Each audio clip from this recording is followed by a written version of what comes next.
was Drake, Don't just try to tell me you love me. Can't keep it real if you really don't trust me. Come with a real, you here up in the front, so you get my meals. I'm gunning for the money in the bank. Coming with a dank, scrolling in the tank, rolling with the gang. You sick and I on the sideline tripping. I go to the hole with the rock like Pippin. yeah. I'm okay. Welcome to the Woodward Heavyweights live on WoodSports.com. Me boy Easy Joe, my guy Smo Rex. No Young Chris. We got Unky Skeet in the building. Nicholas Koloff, aka Detroit Mario. Let's go. And the Rook, Korean Jesus. Yeah. aka Jesus. How we doing? Justin. Hey, make sure you guys check out Justin's podcast. He's dropping one this week. Yin and Yang podcast. Check him out. Check it out. These are the boys. Thank you. Yes, sir. All right. Hopping right into it, Spinny. You decorate this first half. What is versatility? Versatility. I mean, if you listen to Dan Campbell's... Oh, we got to say it. It's a whole topic. Why'd you put it I was going to say different things about it, bro. Let me finish what I'm fucking saying before you cut me off. All right, just don't. Dan Campbell spoke to the media today. He had a lot of different things to say about a lot of different players that we're going to be breaking down in a lot of different ways. But one thing was present through every single topic in his checklist, and that is versatility. The man literally said the word at least 20 times in his presser today, talking about versatility, talking about guys can do different things, who can do what, this guy doing that, all the different options. And we make jokes about it. We've been making jokes about it for a while, that this versatility that they like, but it's true. It's not just the players that he drafts. It's the coaches he employs. It's the staffers they have. He wants people that can do multiple jobs. He wants people that bring multiple things to the table. And it was very evident in his presser today, which we have clips of that we're going to play throughout the show, that versatility is high on their list. Oh, it's interesting. Oh, that's interesting. Spinny, I got to give you a little bit of credit here, bud. By the way, we're giving ourselves a lot of credit later on this shit on the show. Low key, we should just keep giving ourselves a little bit of credit, because like every single week, when that man hits the podium, it just happens to hop up on our sheet here, confirmation bias. Mic drop. Reconfirming points that we've made in the past about additions and acquisitions and everything else under the sun when it comes to Detroit Lions. But I have to give you credit on this one specifically, because I feel like immediately when the Conor McGregor fight was announced, you said it's not going to happen. Yes. And there was supposed to be a UFC 303 press conference yesterday. I know Dana White flew out for it. Obviously, whoever else was supposed to be there, Michael Chandler, Conor McGregor, they were the headliners of that card. And then it was postponed. Mm-hmm. And then now, rumors are coming out today that the fight in itself, a tweet from Ariel Helwani, actually, somebody asking for an update on the whole situation is, and he says, no news at this moment. Yeah. The hope is still that the fight is on. There's positivity. I'd say, but they have sent out feelers to see who might be able to fill in, either as a replacement or entirely new fight at the top of the bill, still developing and still some time. I used to cover MMA kind of full-time. I don't want to say full-time. It's kind of like broke into doing the podcasting and whatnot. And so I know a few people that know a few people. Mm-hmm. So I've been told two different things. One of them I believe, one of them I don't know. First one is what was probably everybody already believes. Conor been partying. Conor wants more time. Conor knows that he's the A side. He knows the amount of money he brings in.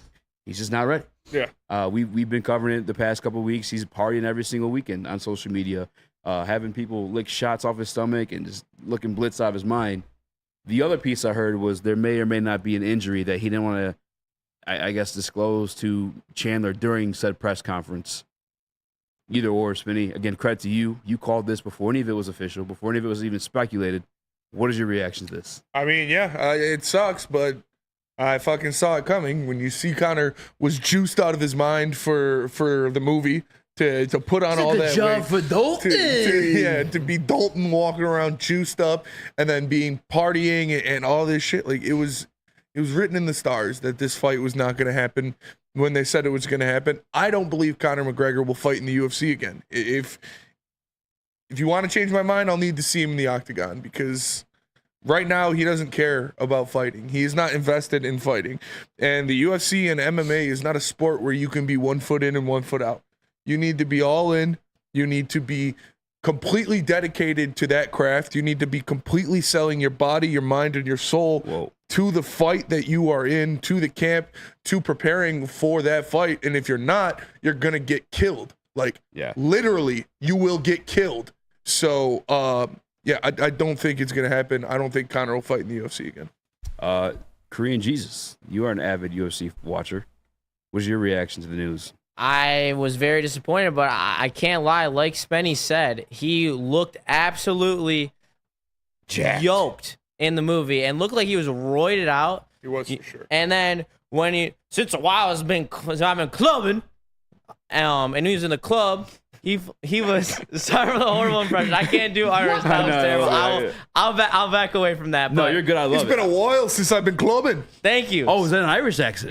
Yes. He's an Irish accent. And that's a quote from the movie. Yeah. Because when he was clubbing, he looked like he looked a little bit woo. So Yeah. I don't think the fight's happening. I think they're probably Chandler's wasting his career in his prime low key waiting for McGregor. He might as well just take a replacement fight and hopefully win the fight, and then maybe they do it. But I'm with Spenny. I don't think he's gonna fight in the UFC ever again. I think he's just milking the bag. He's milking something. Yeah. For sure, milking Yeah. something. I mean, was it milk of the puppy? Yeah. Milk of the dog. Milk of the dog? Yeah. Milk of the puppy. Milk of the puppy. Either way, what is that? Was that you? That was Pete. Pete, what the fuck was that? Milking, baby. In the background. Hot start. To be fair, he's rich enough where he doesn't have to fight, but that noise was wild. That was crazy. I couldn't resist. I wish I had the headphones on to hear it.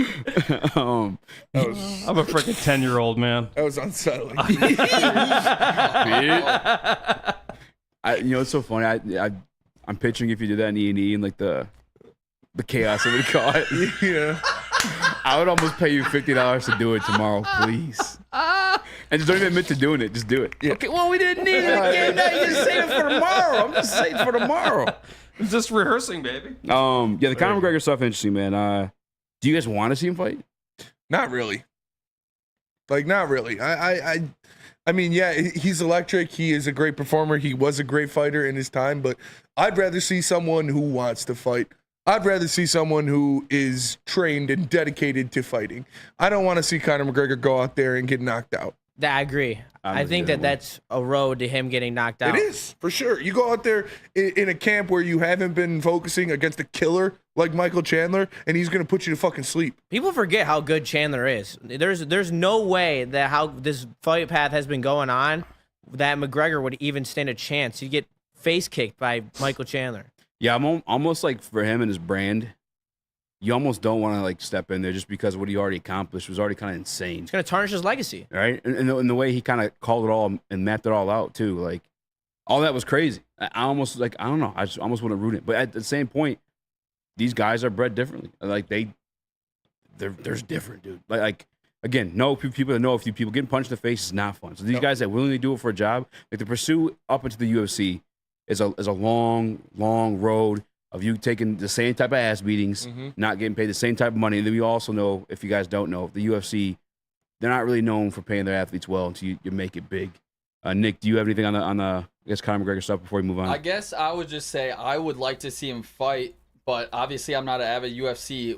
Like, I don't watch all the time. Like, I go like get together with buddies for like massive events. That's what brings me into UFC. If it's on at like a big event, Conor brings the people in. Like, I would watch if Conor was in it. But obviously, like you guys said, I mean, obviously he was dominant in his run, but you don't want to see a guy like that, too old or not prepared well. So obviously, I mean, it's on him. But if he's in there, he's going to draw numbers. That's what he does. Yeah, the thing too is I'm sorry, I'm just a UFC fan, so probably spend a little bit more time on this than we should, but Jamal Hill was really supposed to fight Khalil Rountree, which would have been a banger of a fight. Yeah. However, Khalil Rountree got popped for steroids, so now he's fighting Carlos Ulberg, who is the handsome dude out of Izzy's camp. Yeah. He's like this handsome Squidward ass dude. Yeah. He's a beast, but he's not well known. I feel like that'd be an opportunity for these guys to kind of like tell the UFC, like, look, bro, you don't got a main event. I'm in shape. This thing's in the 26 days now? Yep. Let's up the pay. 2 more rounds. Let's do it. $200,000 each round. I mean, I don't know if you use that deep, but I mean, there's definitely some fighters who don't have fights announced that could also fill that hole, and who are known for doing so. And is in Alex Pereira. He comes and fuck up anybody. So maybe that's a possibility to fill that hole. I mean, who knows though? Yeah. I mean, the fight's in less than 30 days. Mm-hmm. It's supposed to be June 29th. Yeah, It's June 4th. they're not filling this card. Like nobody's gonna take a 1 month notice unless Dana backs up a truck. Yeah. I'm Like that's excited how to see you where get that thing hurt, goes. man. That's how you get hurt in the UFC. Is if you take a fight on 25 days notice against somebody. I forgot this this fight was on the card. I'm pretty sure it is. Ian Gary versus MVP. Mm-hmm. Would you take that as a main event? Yeah, All day. yeah, right? for Yeah. sure. Yeah, I'm down. I would love to see that. I'd probably actually. rather have that fight.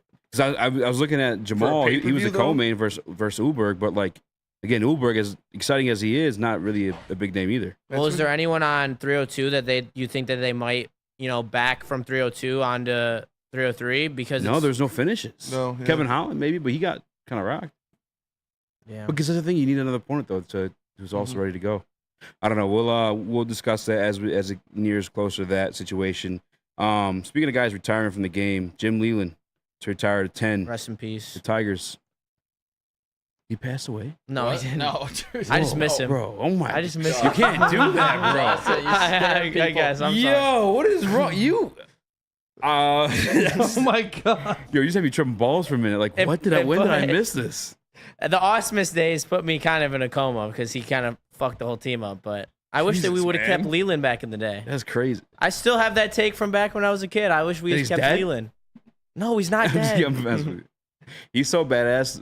Cancer won't even touch that guy. Jim Leyland's the GOAT. Yeah, Ripping Marlboro he's still Reds ripping 'em. in the dugout, cursing out Barry Bonds to his face. Like, Jim Leyland's the man. He cursed Barry Bonds out to Oh, the yeah. face. Oh, I didn't yeah, even dude. know I was that. watching Oh, the yeah. video. I was Never watching seen the that, video Justin? I saw that. yesterday of It's a him practice, yeah. when he was the manager I'm for the looking at that clip Pirates, up. dude. Just I'm looking at that absolutely clip. like, That's awesome. stop fucking around with me. Don't fuck around with me with this shit. Ripped him a new Barry one. Bonds like, I'm not fucking around with you, dude. Jim Leyland's the man. Pete, at what point in Barry Bonds' career was that on the Pirates? After Oh, he's that's already, like early, that was man. real early, Like, yeah. like, Yeah. That like was year 3 or pre-juice. 4. Yeah. Yeah, pre-juice. He told Barry Bonds to go home. Yeah. Yeah. He literally, he's like, go home, get the hell out of here. Was Barry hot out of the gate? Oh yeah. Oh yeah. Yeah. Oh yeah. He had a Hall of Fame career before he started juicing. Yeah. Oh, yeah. That's why I hate He didn't need it. Yeah, he didn't. He just wanted to do it to keep up with McGuire and Sosa. The game, though. Again, if guys want to do it, I think they should be I allowed to do it. think we should legalize steroids. Get him in the hall. Low key, I agree. Make everyone hitting 500-foot bombs. Steroids That's what I'm are saying, great man. for baseball. If I'm being honest, the sport's dying. Nick, you want to talk baseball all the time, but I'm like, Nick, it just doesn't do numbers. You Yeah, don't it want to talk to doesn't. Tigers. What about it? I mean, you know who could use him? He's in Toledo right now. I was Yeah, gonna go exactly. there, but I mean, Would I it? Oh, didn't no, want to just say pop it, but I flies. said it. Yeah. Steroids are great for baseball. Like, No, definitely bring steroids back. bring That was- steroids back. That was the most exciting I was at decade that of baseball, arguably. when I was Yeah. at that at an event or at a party last weekend. This guy is friends with my boy has a shirt that said legalize anabolic steroids. I was like, yeah, I'm on that train. Sideless says, put some respect on Leland. He smokes Lucky Strikes. Is it Lucky Strikes? I believe so. Pete, you've been around longer than us. Was that the golden era of baseball? Oh, look. Oh yeah, The absolutely. juice era? Yeah, dude. Golden Age? Oh, for sure, dude. Come Bring- on, man. bring The the Bash juice back. Brothers? You out McGuire of your and mind? Sosa going Absolutely. after the home run, like that's made baseball fun. Steroids made baseball fun to watch. Built like fucking 90s action figures. Yeah, dude. They were rushing the pitchers and stuff McGuire too was- when they got hit. There's a video. Fighting. There's a video where Bunch of thugs. where you could see when Barry Bonds realized he had to take steroids because there's an All-Star game and Mark McGuire like picked him up and was like babied messing him. with him and like literally like picked him off the ground and was like holding and like Oh, I turned him wanna see sideways this. and shit. I And wanna then he see comes this. back and the next 2 years his head is 3 times the size. Oh, real quick before we get too far from it, I want to shout out my cousin, Corey Gray, and congratulations for getting the head coaching job for the junior varsity team over at Chippewa High School. Shout out. He's been Shout coaching for a long out. time. Yeah, moving up the ranks. If you need I'm an proud of him. offensive lineman coach, let me know. Oh, basketball. Oh, Yeah, basketball. hey. Well, you If never you know. need you need a big coach, let me know. I'll coach the bigs. I thought you meant just like You a big need a big coach. Sit on the other That's bench, gonna looking say. intimidating. Let me know. Yes, the whole time. It's a job for Dalton. All right. Smitty, where do you get big at? Planet Fitness, obviously. Planet Fitness, the home of the judgment-free zone where anyone can feel comfortable and work on their fitness goals. At Planet Fitness, you'll experience a squeaky clean gym that has tons of equipment, a full-body workout in 30 minutes, and all memberships include fitness training. You get all of that for just $10 a month. No matter where you are, there's a Planet Fitness close by. More than 50 in Metro Detroit and thousands more throughout the world. Planet Fitness, where your fitness is essential. We don't like to brag that we are the toughest sports network in Detroit, but we do have a guy named Darren McCarty on our side. Woodward Sports. Oh, let me just say, I love Planet Fitness. Trying out Planet Fitness and dang, they got lots of equipment. Not me getting a Planet Fitness membership just for the 24-hour perk. Listen, the PF Black Card is worth every penny for this hydro massage. I'm a new man. Did y'all know that the PF app has workouts you can do at home? Cheapest therapy I can find is Planet Fitness. All the benefits, all for less. Planet Fitness, big fitness energy for all. Thank you to the Detroit Lions and Sheila Hamp for the best season in Lions history. Now it's time to let Brad Holmes cook. Woodward Sports. Love Woodward Sports? Love wearing clothes? Then you should be wearing Woodward Sports clothes. Check out our full line of merch at woodwardsports.com. Just click on shop. We have all your favorite designs, like Dan Campbell kneecaps, Woodward Golf, and of course, our own logoed out merchandise. Men, women, infants, kids all love Woodward Sports. Impress your friends. Impress your boss. Impress your dog. Buy Woodward Sports merch today. Are you dealing with divorce, child custody, visitation, or any other family law issues? Kevin and Catherine at KDK Law in Birmingham will have your back. 10 plus years of experience, 24/7 availability. Scan the QR code on the screen or call 248-971-0476. That's 248-971-0476. Say Woodward Sports sent you, and KDK will pay your filing fee. That's KDK Law. They've got your back. Shaq's got your back. Mm-hmm. Now I got your back like chiropractic. Welcome back to World Heavyweights, LiveWorldSports.com. My boy Easy, join my guy Spin More Rex. Hello. Pete. Yep. On the ones and twos, making weird noises today. We got Nicholas Cole-Up. Let's AKA go, baby. Detroit Mario. Let's and go. we got Young Jesus in the building. Yeah. Korean Jesus from the Yin and Yang podcast. I made him stay today because we're talking baseball. Not my strong suit, all right? But Jesus had a hot take he's going to speak on his podcast specifically. I haven't introduced it here, but before any of that, Spinny, we didn't really speak on Skubal yesterday. Yeah. And that whole situation. Yeah. Well, Skubal got the start last night. He obviously had another great outing. The dude is the Cy Young frontrunner for the NL, and he went out there and took care of business, striking out everybody, keeping people off the base paths. Even though Nick's boy got a couple hits, they only ended up scoring one run, so that was good to see. Stop it. The entire offense for the Tigers, though, was Rake Rogers. He had 2 solo shots in the game. Rizzy Rake Rogers, two solo shots, and the Tigers ended up winning 2-1. These are the type of wins that we foresaw for this Tigers team. Like, they're not going to win the 12-4 games. They're not going to win the 13-10 games. Like, you're going to need grind them out games. And when you got a horse like Skubal on the mound who can pitch you through a lineup 4 times, then you got a pretty good odds of winning that game. So, Bo Brisky came in. That's what I want to talk about, because I saw when Hinch tried coming in and taking him out, and he was having none of it. Yeah, he was not happy, but Bo Brisky came in and he finished it up, and it's a good win for the Tigers. Good win for sure. Yeah, the thing that stood out to me the most about this game is that 6th inning. Skubal hit a different gear because he knew that this offense was, if we got down 2 runs that late, we're not coming back. The guy pulled out a different gear that we've only seen in absolute stars when it comes to the pitching game. And Skubal might not just be the best pitcher in the AL, he might be the best pitcher in baseball. That's what we are working with as the Detroit Tigers right now, and that's why it does steadily come back to, can these bats warm up? We saw Justin Henry Malloy almost go deep in his first at bat. Warning track power, baby. Hopefully he can get it going as well. But it's a good win. We got Flaherty on the mound tonight. Hopefully the Tigers can somehow just get forward momentum going. Obviously you don't have the black hole in Tork in the lineup right now. Maybe that builds some momentum for this team. I'm not sure. Justin, where are you at with last night's game and looking forward? Anytime Scoobs is on the bump, we can win a game. And that's just how I feel. And it's so unfortunate, but it was a big win last night in Texas. I was honestly shocked to see Bo Brisky in the game, but he pitched really well. I was extremely impressed by Bo Brisky. And yeah, it was just a good win in Texas. I'm nothing to, squawk at, because we're, like Spenny said, we're just going to middle right where we are right now. We're just going to middle right around 500. Hopefully we get over. Hopefully we're still in the wild card race. Who did the Rangers lose from the championship team? Not much. They have their third baseman hurt. That's our prospect's brother. Our guy is Jace Young. Their guy is Josh Young. He's been hurt, and he tends to get hurt a lot, so he's out of their lineup right now. But he wasn't with the championship roster last year, no?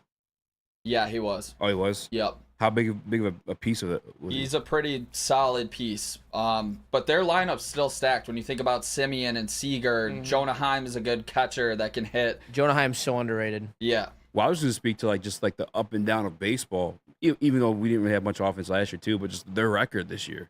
I mean, they'll get hot when they get healthy. Yeah. You think about Scherzer, you think about DeGrom, you think about Evaldi that just came back from injury. So that's three literally top of the line stars that weren't pitching for this team. So they have Scherzer and DeGrom that are coming back. This team's going to heat up as they get some of their top pitching guys back. But I mean, Scherzer and DeGrom have dealt with injuries in the past. But you are right, they have been struggling. But this is a team that you do not want to be contending with if it comes to that last wild card spot. Yeah, I agree. I think that they're not even thinking about the division right now. They just want to make the playoffs because they know if they get into a playoff series with anyone, they're in a great position. Just like Nick said, Scherzer, DeGrom, Evaldi, nasty 1-2-3 punch. 3 1A level pitchers on most teams. And they're just a tough out, especially with their lineup if they get healthy again. I think that they could do it again. Speaking of getting healthy again, you have a topic you speak about in your podcast. I want to get some of these guys' opinions on it as well. Mark Canha and his injury. Kerry Carpenter. Kerry Carpenter, I apologize. All good. So Kerry Carpenter has a stress fracture in his back. And what's very interesting is David Wright got this injury, which is what affected him down the line, which ultimately led to his retirement. And has to be some level of concern when it comes to this, not necessarily in the short term where he's going to be retiring, but he is 26. He's a little older for a second year player in the major leagues, where he down the line, this could pop up again, and it could be a recurring injury. And if that's the case, then that would be very unfortunate for this team because he is one of the few bright spots in this organization right now. Yeah, offensively, he had the second most home runs. Yeah, no, he was your best hitter on the team, and it's tough to see that. Like, this is a kid who got his shot. He was like a 7th-round pick or something like that. Finally ended up getting a shot with the Tigers and was making the most of it. What we saw out of him, he was going out there, and he was hitting the ball well. He was barreling everything up, and he was really getting hot this season before he left with that injury, and that's scary, like a back injury like that, a stress fracture in your back, that is a scary injury to have, and it's not something that a lot of people can come back from. So hopefully everything goes well. We had Dr. Pierce on BDE today, and he was talking about it. Hopefully he's okay and he can recover from that, and he'll be back. But you never know with stuff like that. What was Dr. Pierce's take on the matter? Pretty much the same thing. Like you don't know. He needs more information before he could truly diagnose how much is going down. But with all the the torque and the twisting and the different things you do as a batter in the MLB, it's a tough injury to deal with. Pete? Yes? How you feeling about the Tigers losing more offense on an offensive depleted team? It's not good. Well, the 3 bats short anyway. Yeah. Now you're 4 bats short, and when you have offensive woes like they do, it's just obviously... the time will tell. They got to work on Tork. Got to work, get Kerry Carpenter healthy again. And I mean, looking at Kerry's stats, I mean, he just keeps getting better and better each year. So they definitely need him. But yeah, more Tigers are. Can I really say something weird? I think Tigers are just toast. Yeah, they're toast this year. They're toast. I know it sounds weird, but I think they're toast. The hitting is so far behind. Pitching's fine, but the hitting is you're 3-4 batters away. Can I ask you something about, because you've been watching longer than us, has there ever been like a stud, or even a guy that's hitting like 30 a year start their career the same way Tork has? Like starting their career that way Yeah. on the Tigers. Not Tigers in general. Like, is there any silver lining? Anyone that, like, I guess in history that has had that, drop back down the minors, come back up, another. Well, the best example I could ever think of actually happened on the Tigers, but it was on the pitching side, and that was Max Scherzer. Max Scherzer, when he came over from, I think it was Washington. Oh, no, wait. Arizona. Where was Arizona. That's right. Yeah, Spenny knows what I'm talking about. Mm-hmm. He was sent down to the minors with like a almost a 5 ERA, and when he returned after like 6 weeks, he's a 20-game winner. Different dude. Yeah. When he came back. Yeah, 100% different dude. I mean, 100%. He's a 20-game winner. Yeah. So, I mean, I hope that the same sort of magic can happen down there in the minors for Tork because they're going to need it. Has it happened with a hitter?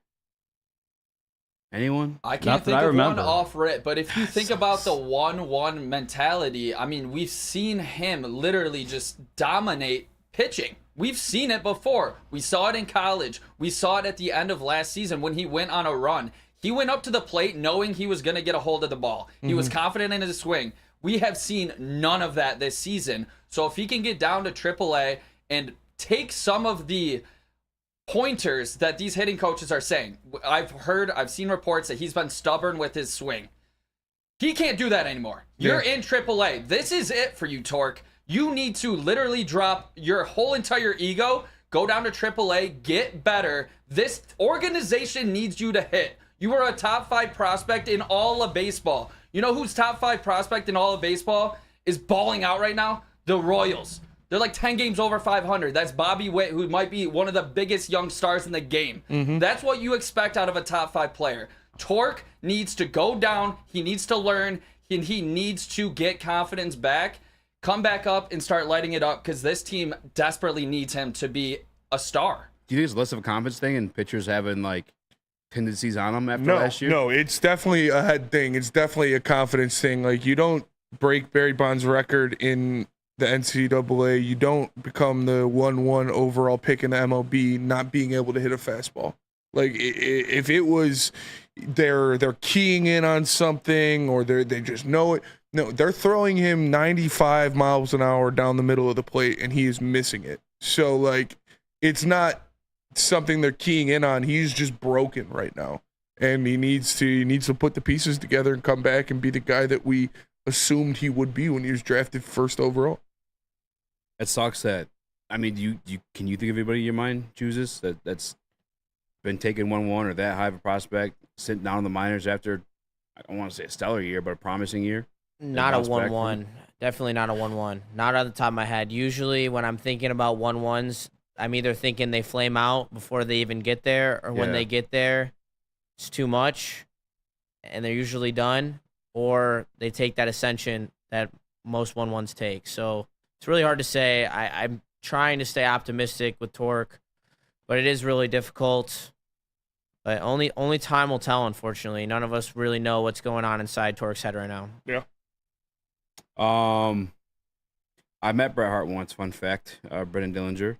He looked like someone's aunt who dates someone's aunt. Who? Bret Hart? Bret Hart, yeah. Said the long hair. It was gray. He's older, so kind of look like someone's aunt who dates someone's aunt. Happy Pride Month. Happy Pride Month. Tell us about Feldman. Yeah, real quick. Rando says Hamilton, ? Josh Hamilton, maybe, but also he was on might drugs. have been on the juice.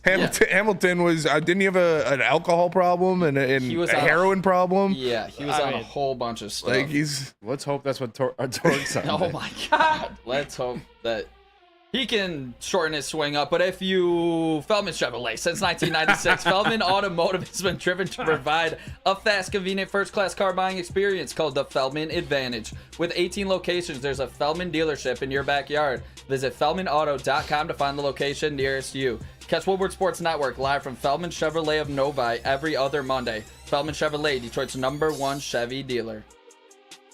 Congratulations to the real coach of the year, Motor City Dan Campbell. Just put your head down and go to work. It's about to be fun, man. It's about to be fun. Woodward Sports.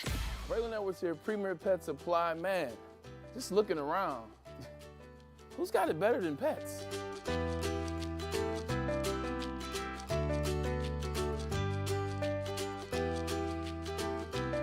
Come on. a baby stroller for Coda.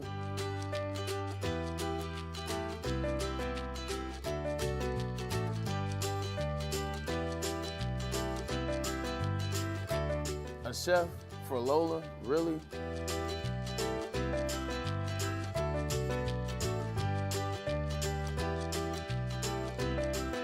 You don't have to tell me who the real boss here is. Who's got it better than pets? Nobody, especially here at Premier Pet Supply. For over 30 years and more than 13 locations, Premier Pet Supply has everything that your pet can dream of, and guess what? It's all under one roof. Premier Pet Supply, family owned, operated, and proud to call Metro Detroit home. Check out premierpetsupply.com or scan the QR code today. Who's got it better than pets? Nobody! The game is won in the trenches, and our big fellas don't mess around. The Woodward Heavyweights on Woodward Sports. When you wake up in the morning, make sure you are putting on Wake Up Woodward, 8 to 10 a.m. live on Woodward Sports. Join Kool-Aid, Flannel Sam, Broder, JB, and KG every morning as they cover all the Detroit sports talk, banter, and live fan interaction, all on Detroit's #1 sports network, Woodward Sports.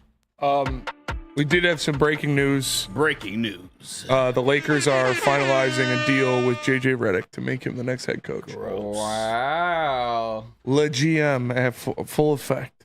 Does he get fired after 1 year, fellas? Yes. 2 Yeah. years.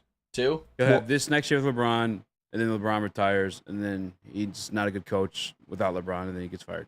You don't think he'll be a good coach? You know how I feel about the NBA coaches. If you got good players, you'll look like a good coach. But you thought Luka and Kyrie wouldn't work well together. They work well. I mean, does Luka and Kyrie? I mean, they didn't work well together at first. But a good coach helped them play well together. Was it a good coach, or Jason did they Kidd's figure it pretty out? I mean, I don't want to give Jason Kidd credit the same way I don't want to give David Black credit when they went to the finals. I don't know the NBA coaching. I think you're more managing egos. And maybe, yeah, you could say that in Jason Kidd because he has like a resume. He's got a ring. He's been there, right? A top guy in the league. And he's like, look, I had to play alongside Dirk. I had to take a step back. We had to eat individually. Jason Kidd was a dog. Same with, I mean, I don't want to put, I guess, Richardson in that same category. But I think that's what Kyrie and Luka are doing. They're just taking turns going off. And it's working because they're both phenomenal players. Mm-hmm. But Porzingis might come back. Pingus Dingus, you see that? Tingus Pingus. He's been scrimmaging. Yeah. Think he can guard Kyrie or Luka after he gets switched on him? Luka and Kyrie are going to tear up the Celtics. That was my prediction. And now that I've actually, because they don't play till Thursday, they actually have like enough time like rest. I can still see the Mavs taking it. Tingus Pingus. They've faced so many like. They literally just played the better version defensively of the Celtics. Like the Timberwolves defense is better than the Celtics defense. Like the Celtics whole thing is they've got these perimeter defenders that they're going to throw at Luka and Kyrie. And that's what the Timberwolves had, but better version. Like Drew Holiday and Derek White are great defenders, but they're getting old. Like Anthony Edwards and Nickeil Alexander-Walker and Jaden McDaniels are better versions of those guys. And they were throwing them at Luka and Kyrie, and they weren't doing shit. Yeah, but Boston's better offensively. Yeah, for sure. But not better enough to overset Kyrie and Luka going crazy. And I think, too, with Porzingis, I mean, his ability to stretch the floor. What's going on with Lively? Cat could stretch the floor. Cat was the best shooting big man of all time. Like, well, I'm just saying, like, Lively's bad. Lively's good to go. He's good to go. Yeah, just like keeping those guys away from the rim, I guess, so they would eat the boards and whatnot. I don't know, man. I really like. Obviously, we talked about it on the show beforehand. When it come to Cade and Ivy, and obviously, Cade and Ivy's aren't at the level that you look at Luka and Kyrie. Mm-hmm. Mike Curtis used to cover Detroit Pistons. He's now covering the Dallas Mavericks. I'm trying to get him on before the start of the finals to get his take on what's going on here, and maybe comps to the Cade Cunningham or Jason Tatum with dribbling. But I don't know, man. It's going to be interesting finals. I guess per philosophy, I probably have to go with Boston, but my heart, like what I actually think is going to happen, like if I was betting money, I'm taking the Mavs. Just no one's been able to stop those two at all. I'm taking the Mavs 100%. Also because I hate Boston, and I don't want Boston to win it all. Because they are a terrible town, they are a terrible fan base, and they're terrible people. Those kids are spoiled. Yeah, dude. But that's very true. I hate the Celtics more. They're my most hated Boston team. Like the Red Sox, are probably the least hated of the Boston team, other than I love the Patriots. Well, I loved the Patriots when Brady was there. Obviously, I'm a big Brady guy, but yeah, the Celtics and the Bruins, they're like the fucking evil overlords. I hate them. The Bruins too? Yeah, Bruin. Oh yeah, dude. Bruin with fucking Rat. You had Chara for the longest. Now you got the fucking Rat as your captain. You give the C to that chump, dude. Ugh. What a prick. He beat spearing guys in the balls and shit. Yeah, he licks people. Yeah, that dude's nasty. He literally has licked multiple people, like, on the face. I've been licked before. And then he just basketball on purpose. Yeah, I'd punch, dude. I threw the ball right in his face. Yeah.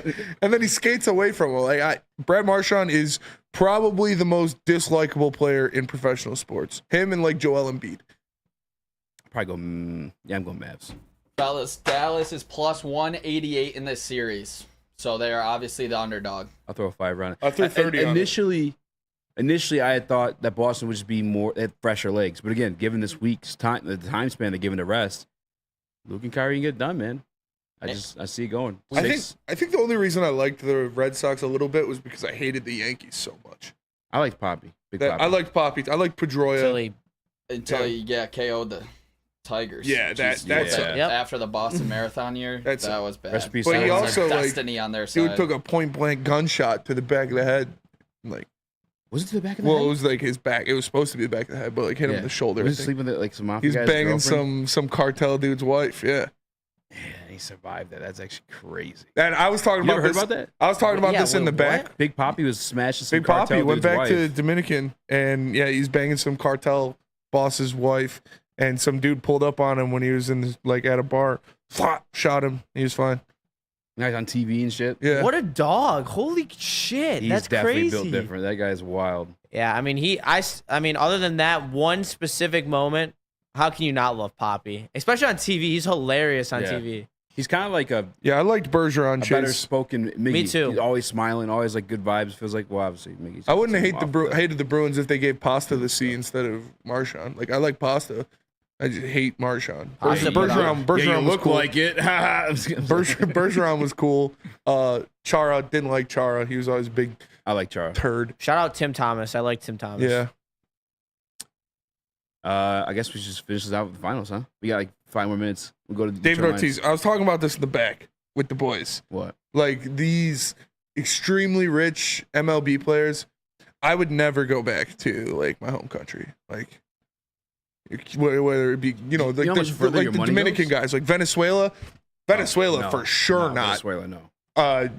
Cuba, The Dominican Republic, not a chance. The Am I Dominican going Republic back ain't that there? bad. People Not a vacation there. chance, dude. Dominican You wasn't kidding that me? bad until you get shot in the back of the head, apparently. It's a cheap vacation. Well, because he knows where. I mean, he should know where he not was to go. eating. Like Like not a chance. Am I going back there But if I it's a got all horrible this vacation money? for like regular folk. If you're a big Poppy, you're a fucking. That's why you never king see over Mickey. there. That's why you never see Mickey going back to Venezuela. Well, Venezuela's fucked. Mickey is like the biggest thing out of Venezuela ever, and Venezuela is one of the most impoverished countries in the world. It's 10 times worse, not 100 times worse than the Dominican Republic. I would never, not a chance. Am I going back? Like, that's just bad. Like, I don't know, life advice, bad life insurance. Like, I don't know. I mean, the Dominican Republic. your life insurance will go way up. So many of those guys go back to the Dominican Republic. He's the only guy that something like that crazy to happen. DR is dangerous, man. It is, and like especially when you got all that. Everywhere's I mean, dangerous. anywhere is dangerous for sure. Yeah, but what do you if do? if I'm this rich guy, rich ass dude, not a chance. You wouldn't catch me driving down, walking down McNichols, going to a Coney McNichols if I was a billionaire either, like or a millionaire. Like, come on, not a chance. What'd you take in the NBA championship, NBA finals? I like the Mavs. Mavs too? I think that they like. I guess I'm on Spenny's wavelength today because I agree. Drew Holiday and Derek White are chump change compared to the offensive skill that Luka and Kyrie are going to bring at them. They're not going to be able to guard them. It's going to be a really, really fun series to watch if you're rooting for the Mavs, I think. And also, never forget, Jason Tatum, don't got that dog in him. He's a bitch. Whoa, That is true. Wow. That That's is true. aggressive. Jason Tatum, I'm not going to call the guy a bitch, but he definitely does not have the dog in him. I just got to keep it consistent. I've said it probably like 3 times in the last 4 days, so I got to keep it consistent. See, Court from the D says, if I made $100 million, I wouldn't be back on the east side. No. Haters everywhere, bro. If you got money, people are hating on you, regardless. You could be. But that's different than the Dominican Republic. The Dominican Republic's a beautiful place. I mean, the east side's a beautiful place, too. Get the fuck out of here. No. Certain spots of the east side are a beautiful place. Certain parts of the Dominican Republic are a beautiful place. No. But yeah, Jason Tatum, he's got that kitten in him. Like he does not have he does not have the dog in him. This is the most important series in Jason Tatum's career. Yeah. Agreed. If they don't win the finals, that will be detrimental. But what I think for his personal career and his pride, what I think would be worse is if they won the finals and Jaylen Brown got finals MVP. No, because that would be like, you are not that guy, pal. You are not the father. You are not that guy. And obviously, you want to win, and he doesn't really care. But that's his whole his whole thing has always been Jason Tatum. He's next up. Oh, he's only 18. Oh, Jason Tatum, he's next up. He's the face of the league. It looked that way. He had all the opportunities in the world to snatch that title, to snatch that face. He's in Boston. He's fantastic. He is he was a top 3 pick. On LeBron as a rookie. He dunked on LeBron when he was 18 in the playoffs. Yeah, that was wild. And he has just not taken it. And pause. Right now, Jaylen Brown has been carrying the Celtics in the playoffs. Tatum just turned 26 a couple months ago, though. He's just hitting his prime. He was just thrown into the spotlight at such a young age where I feel like the pressure was so cooked up on him where it may look like he can't get it done. But he's 26 now. That's great. He could definitely still get it done. I don't know. Yeah, you know what? LeBron, Jordan, both those guys didn't get their championships until they were 28, 29. That's a different league, though. You didn't go into the league at 18. Well, I guess they both did. Jordan was later. Yeah.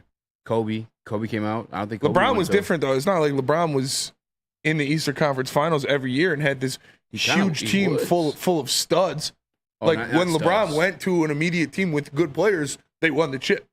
When Jordan got good players on his team, they won the chip. Jason Tatum has had good players on his team every single year of his career. And they've gotten to the finals, but they never cashed it in. Well, in fairness, and I'm a LeBron fan, his first trip there, not his first trip, the second trip there with the Heat. Yeah, they choked for sure. Yeah. It's kind of early. But that was his first year in Miami. It's kind of early to be saying that. I don't know. I just think this is... it's definitely going to be the narrative. Don't get me wrong. That's especially how it was for LeBron, too. With LeBron what's going on in the East, man. That path will never be as clear as it was.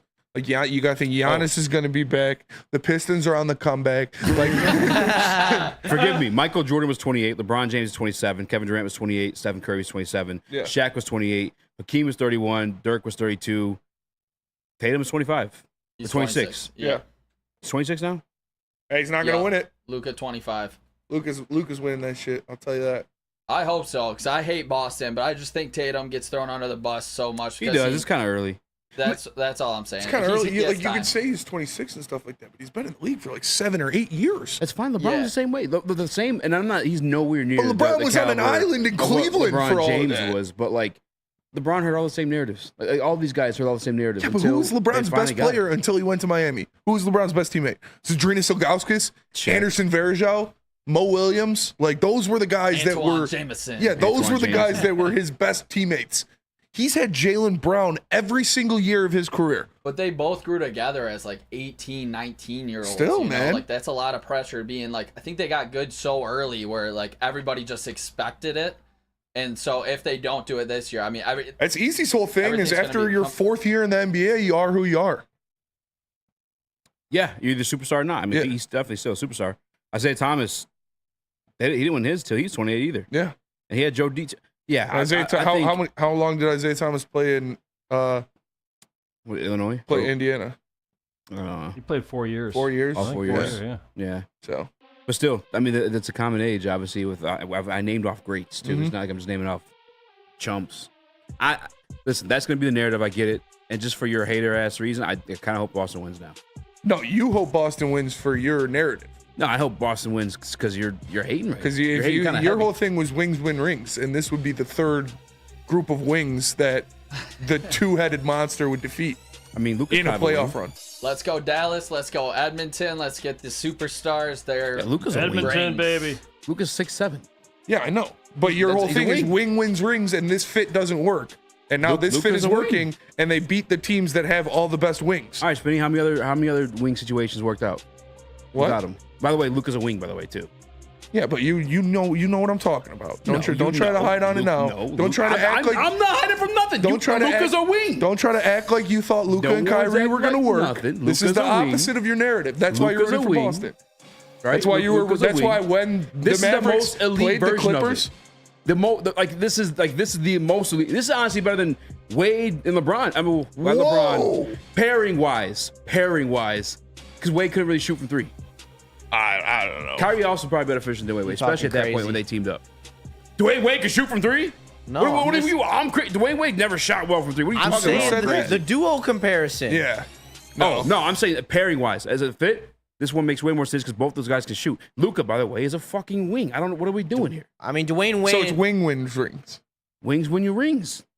Yeah, Luka's but that's what I'm saying. You were rooting against Luka and Kyrie against the Clippers for your argument, and then they beat them. And then the Timberwolves had all those wings, and they beat the Timberwolves. And now they're going up against the Celtics, who have all those wings. And if they beat the Celtics, it's not a plethora of wings type thing, right? It's just you need a wing that could guard multiple positions and that can spread the floor. Brandon Dog says Luka is not a wing. He is more of a point guard. He's a big ass point guard. Yeah, because he doesn't play defense at all. He's a point forward. He's 6'7". Yeah, but part of the wing argument, being a wing is like 3-and-D guy. It's not a wing argument. Wings win your rings. Look at the history, the decade, the past championships. Yeah, wings win your rings. I'm saying, look at this year. So the wing argument. Look at this year. That's okay. That's and Luka's a wing. He's 6'7". I wouldn't really consider Luka a wing.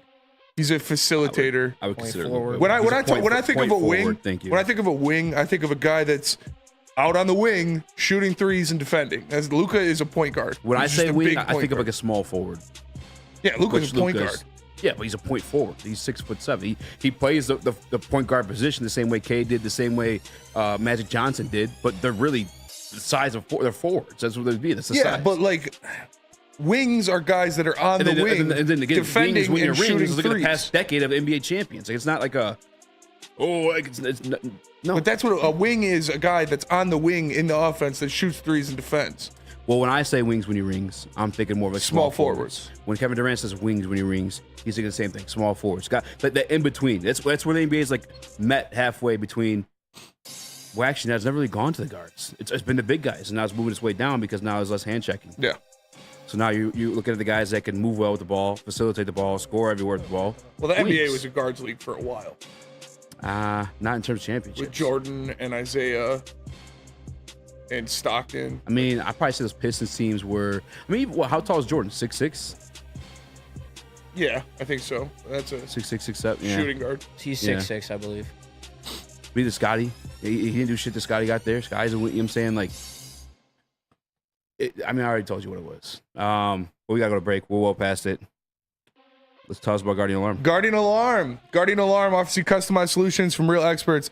Their professional technicians take the time to recommend security and automation solutions specific to your needs. They also have 24/7 professional monitoring. You can call them anytime, day or night, and know a Guardian Alarm team member will stay on the phone as long as needed. And of course, they have technology backed by people. Your safety and security deserves technology that's been proven to work and people who have been proven to care. So call them at 1-800-STAY-OUT.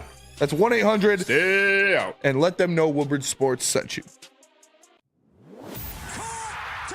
Thank you to the Detroit Lions and Sheila Ham for the best season in Lions history. Now it's time to let Brad Holmes cook. Woodward Sports. Walk into any Lady Jane's Haircuts for Men for an award-winning haircut experience from one of our talented stylists. Enjoy a precision haircut, hot lather neck shave, scalp and neck massage, and a hot towel treatment to top it off. Enter for your chance to win the $50,000 Perfect Bracket Challenge. With more than 25 Metro Detroit locations, there's always a Lady Jane's near you. Lady Jane's Haircut for Men, open 7 days a week. Walk in anytime. Lady Jane's, it's wicked awesome. Congratulations to the real Coach of the Year, Motor City Dan Campbell. Just put your head down and go to work. It's about to be fun, man. It's about to be fun. Woodward Sports. Love Woodward Sports? Love wearing clothes? Then you should be wearing Woodward Sports clothes. Check out our full line of merch at woodwardsports.com. Just click on shop. We have all your favorite designs, like Dan Campbell kneecaps, Woodward golf, and of course, our own logoed out merchandise. Men, women, infants, kids all love Woodward Sports. Impress your friends. Impress your boss. Impress your dog. Buy Woodward Sports merch today. We don't like to brag that we are the toughest sports network in Detroit, but we do have a guy named Darren McCarty on our side. Woodward Sports. Dispo Dispensary's local campus plug. We have 6 locations across the great state of Michigan. You can stop by for the best curated cannabis, the best atmosphere, the best deals, and the best budtenders. That's Dispo Dispensary, your local campus plug. Visit disposhops.com to have it delivered to your door with Dispo Dash. It's Dispo, your local campus plug. Yeah, with wings, I think you're like where you're getting lost is like thinking I'm speaking of a guy who's strictly playing the wing. No, when I say wing, guys that would typically play the wing position are like 6'6" to 6'8", maybe 9 nowadays. Guys are a little bit more uber athletic. Yeah, that's what I mean when I'm saying wings when he rings. That's what Kevin Durant. That's what Jalen Rose. Like when people say that, that's what they're talking about. Not like guys that strictly play the wing. Yeah, when I hear wings, when I think of wings, I think of Jason Tatum, Buffalo Wild Wings, Kawhi Leonard, Paul George, Detroit Wing Company. You know, those types of guys. And while Luka is more of an James Harden than he is a Kawhi Leonard. Yeah, again, that's the way that I would describe it to you. And the way, I mean, I didn't really have. You need some size. I asked the question. Those tweener guys. On it. It's like the NBA's been a big men's league. I've had this conversation on the show before too, right? Like, your odds are making the league at 5'6" is not great, right? You got to be taller. Going to days where it was more physical, it was Akeem Olajuwon's, all the big guys, Wilt Chamberlain, freaking Shaq, Shaquille O'Neal. Like, it was the bigger guys. No more hand checking, right? You need guys to just get there in the lane, drive it, dish it, whatever you need to do. So now it's moving its way down to what would typically play a wing, a 6'7" guy, and who's obviously can take it off the dribble, can shoot, can share it. That's where it's transitioned. Big guards. Yeah. Yeah, and that started with LeBron James, and now has just progressed through to Giannis. And but Giannis isn't a wing. Giannis is power. He's probably more powerful. He's a point forward, though. I would argue. I mean, that's what I wanted to be. Yeah, I guess Dame ran a lot of the point as well. Dame is your point. But when they won the chip, he was their point. He was their point guard. He brought the rock up a lot. Yeah, it's because you get him in fucking transition and he's just rolling down. Giannis is a different beast. He's just. Do you guys remember who called him Run and Dunk Man? Like, did you guys? That's what he is. Was your first impression of Giannis that ESPN top 10 clip of him going coast to coast against the Knicks? Because I saw that when he jumped over Tim Hardaway Jr. Yeah, exactly. I was amazed, and he became one of my favorite players right then and there. I remember that. Yeah, that was a nasty play. Also, watching that game live. Well, I don't know. I think Brandon Dog is trolling, so I'm not gonna go there. I just say people to bring up the Cade and Ivy stuff, like they didn't say the worst record, blows my fucking mind to try to make that argument. Like you have something to stand on that didn't just have the worst record in franchise history. Yeah, he's trolling. Come on. All right, moving on. I promise you guys Detroit Lions talk. I'm going to give you Detroit Lions talk. There's another polarizing guy that I'm not that high on, or I wasn't high on. I don't know what to think about it now. Dan Campbell hit the podium today, and he was asked specifically about Matthew Betts. Mm-hmm. And he had this to say. Betts? I would tell you there's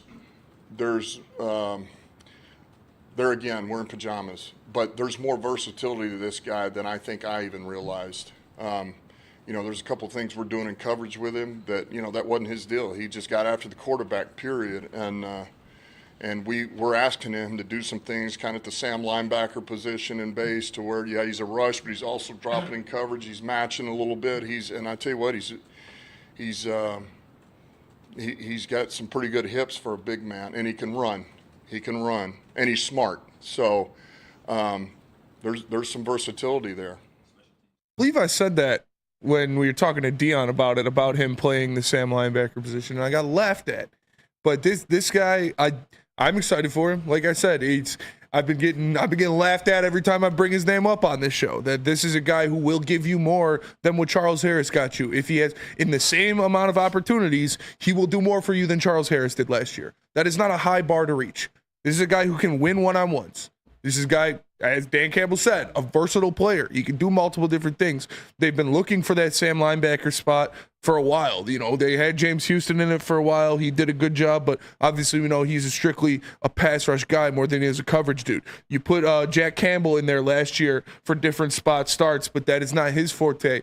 If Matthew Betts is a guy that you could see in that role, that would be huge for this defense, because that is a role that can do a lot of different things. That is a role who could bring some pressure off the edge and pop out in the coverage to make plays. So if he is that talented that we haven't seen, like Dan Campbell said, he was strictly a pass rush guy in the CFL. He was strictly an attack the quarterback guy in the CFL. And I'm not expecting Matthew Betts to go out there and be this freak of nature, second coming of Cameron Wake, CFL gold mine, but doing more than Charles Harris is not a big jump, is not this like unobtainable goal for someone. Charles Harris was dog shit last year. So if you could go out there and do that in same given opportunities, I expect that from him.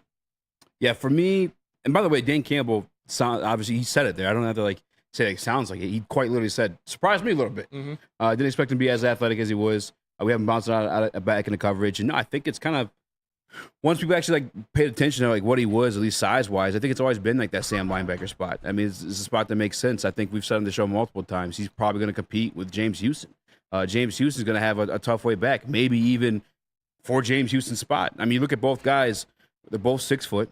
They're both around 240-something pounds. That's what he's going to be. That's what he's competing to be on this team. I don't know that. I mean, we'll have to see, man. I would be shocked. This is a situation, right?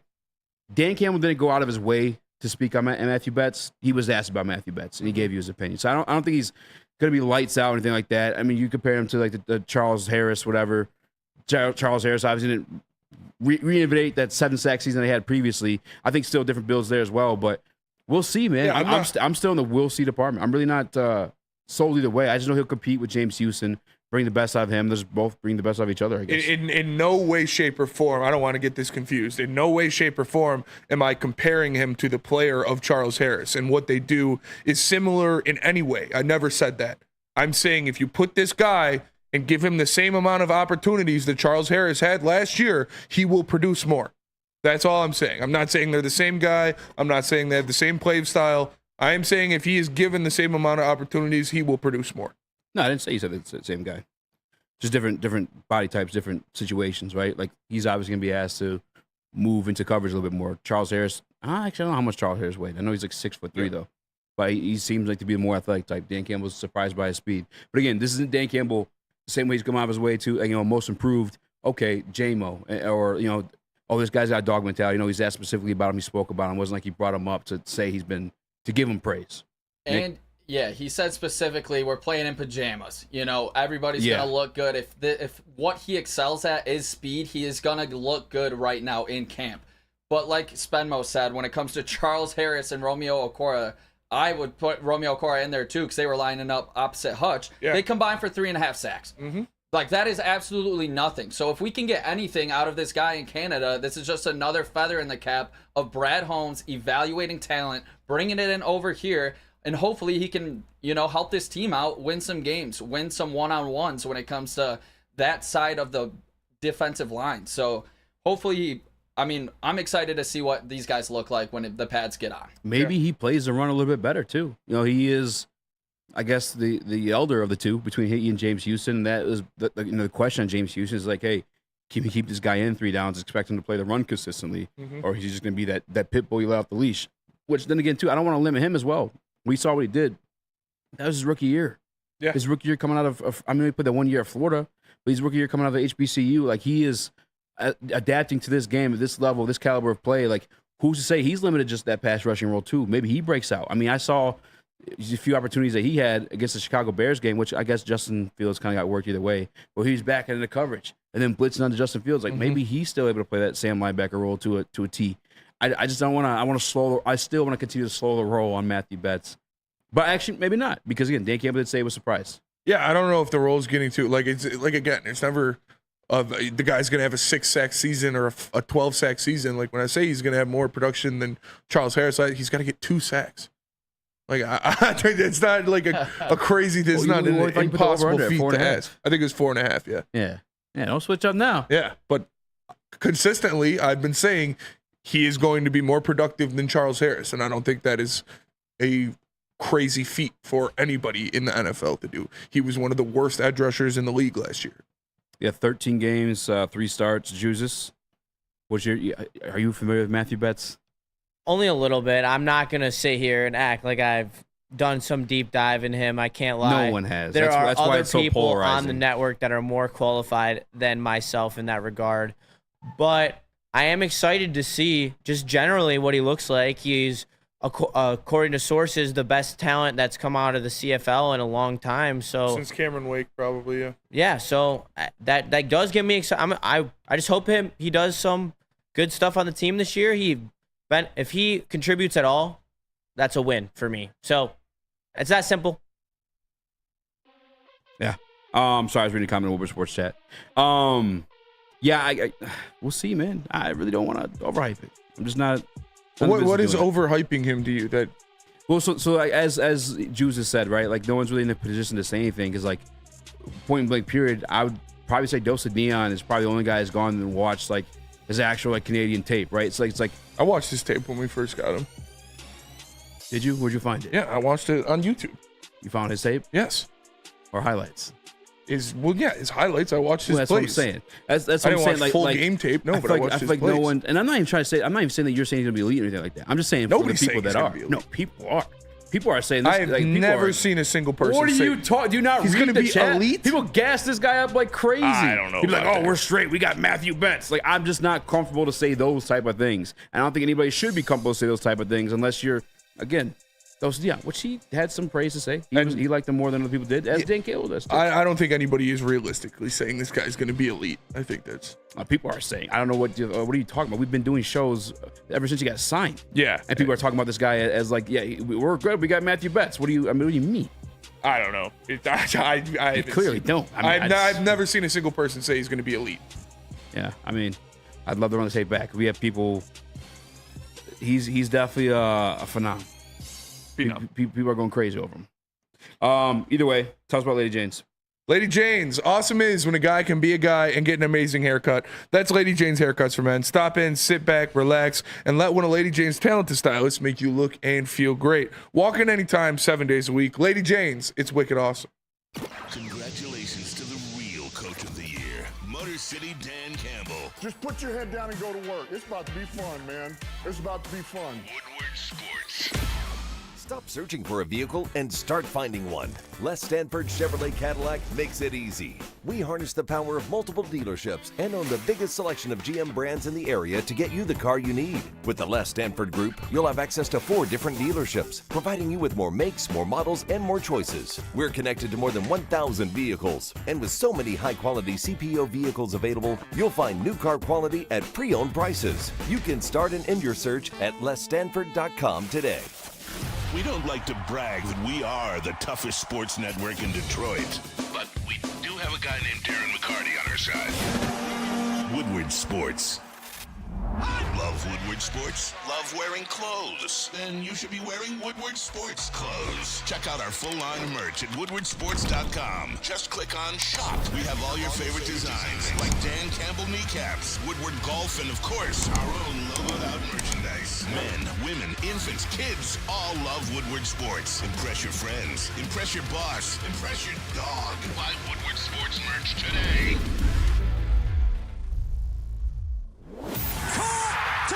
Thank you to the Detroit Lions and Sheila Hamp for the best season in Lions history. Now it's time to let Brad Holmes cook. Woodward Sports. Give your pet the best. Premier Pet Supplies, hands down Michigan's best pet store. Same prices and all the conveniences the online and big box retailers, with one major difference. They're family and locally owned and operated for over 30 years with 60 brands of food and nutrition experts to help you. Same day local curbside home delivery. Premier Pet Supply. Give your pet the best. www.premierpetsupply.com. At Cooked by Coleman. Would love to have an elite pass rusher like Matthew Betch, which he could be a huge addition for us. Can we please sign Matthew Betts? It'd be awesome to get an elite pass rusher of his caliber. Who are these guys?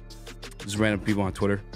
I mean, maybe elite's taken too far, but the people that are acting like, or the people, I guess, saying he's gonna be some stud. I guess that's where I'm like, yo, let's relax, right? Yeah. Let's see him make the team first. Probably Canadians. I mean, you're taking a stance like I'm pointing at you, like you were the one saying that one. I know I'm not. I'm just saying, everyone, let's just chill. Let's just chill. I think it can be better than what we had outside of Hutch last year, which is not anything at all.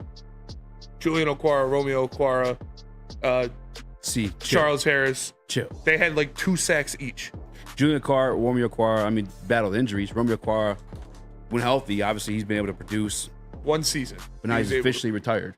But again, even last year, spells or 2 years, the past 2 years, the spells where he's been healthy enough to perform, he's performed. Yeah, I mean, I'm not even comfortable with putting it to that level. I don't really care. Like, if you go out there in 1 game and perform a season, that's not producing for me. I need you to play a whole season.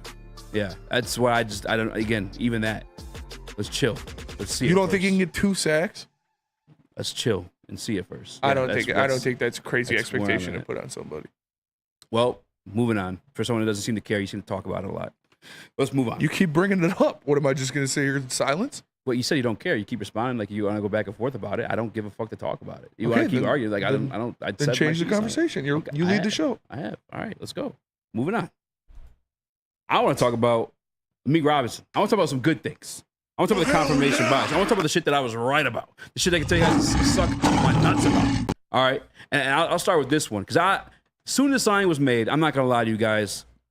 Amon-Ra Robinson. It was just the position you wanted, right? We all wanted quarterback. We all knew this team needed a quarterback. But when you heard Amon-Ra Robinson, it's like, who is this guy? It's like when you get free food, and you're like, hell yeah, but it's like something you never had. You're like, I guess I'll try this. Yeah, we'll see what this is about. But as soon as I cut on the tape, go back, 314, I've been hyping this man up. But this is when Cam Sutton was on the team. I'm saying, hey, he might battle Cam Sutton for that CB2 spot. Mm-hmm. He is feisty. He's a dog. He's competitive. He's everything this organization has represented since they've come in. These are the type of people they want to bring in. I was giving backlash about it because, again, same thing. Got a free meal, but you don't know what it is. I don't know what it is yet. Well, here's a little confirmation bias for our guy, Amon-Ra Robinson, from Dan Campbell himself. Amon-Ra Robinson is a guy over the last couple of years. He's played both outside and inside. Yep. Kind of rare, especially for a guy his size. Is that one of the things that really attracted you guys to him, was just the ability to pretty much play anywhere in the secondary, play at a pretty high level? That was I would say that was part of it. The first thing was his competitiveness. You just said, I don't care if he's inside or outside, the guy competes. I mean, he is a feisty, competitive, challenging corner who has versatility to play in and out. And so, yeah, that's always going to appeal to us. You know, the more flexibility you have in and out is always going to, because you can do more jobs, right? It's easier to get you to the game. But the first thing that pops off the tape is how much he challenges and competes. I mean, there was no denying that. So we knew he'd fit right in here with us. There's that confirmation bias we've been asking for. Mm-hmm. You guys tune in every day. You want it. We deliver it sometimes. Obviously, we're going to tell you how we feel about it. Some of you guys still want to say Jared Goff elite. He's good. He's really good, but we're going that far. But this guy, told you how I saw it, and I gave your head coach saying the same thing. I think you should have reasonable expectations or hype around Amon-Ra Robinson. Yeah. And you hear the 2 things that set him apart for the coaching staff was, number 1, that fucking dog in him.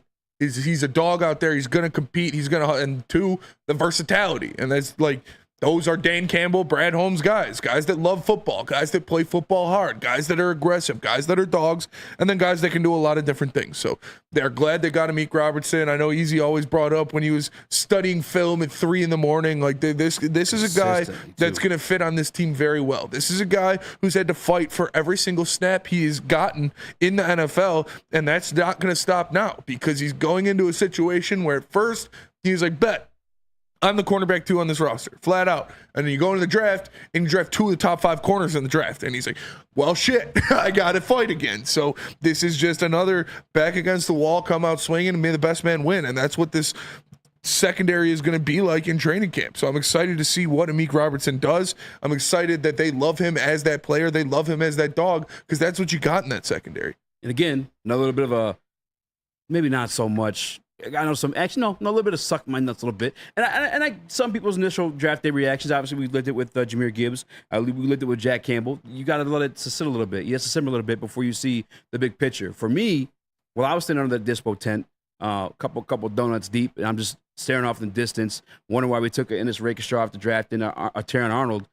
And then I thought back to that Amik Robinson. I thought back to that Carlton Davis. And do you have the clip from the show or from that? Yeah, from that day. From the draft party? Oh, from the draft party? Did you guys send it to me? I sent that on Twitter. It's on heavyweights, I believe. Okay, I'll find it. I'll get it for you. Regardless, if you don't have it, it's not a big deal. We could just play the Campbell one. I had all Nick. You were actually sitting right next to me during that clip, where I'm just like, yeah, listen. I've been getting notifications for the last 2 months on it. That thing did well. Carlton Davis, right, guy who won a Super Bowl as CB1 with the Tampa Bay Buccaneers, traded, dismissed. Your service is no longer needed. Hungry. He's got something to prove. Amik Robinson played a little bit of nickel. Played a little bit outside. Now he gets a big contract, the second contract. He's thinking he's going to start the outside cornerback, maybe even the cornerback for the Detroit Lions. They traded for Carlton Davis. I don't care. I still want to come. All right, we'll sign you up. Now we draft Taron Arnold. Up 3 a.m., watching film. Dog, got something to prove. Taron Arnold, slipping in the draft.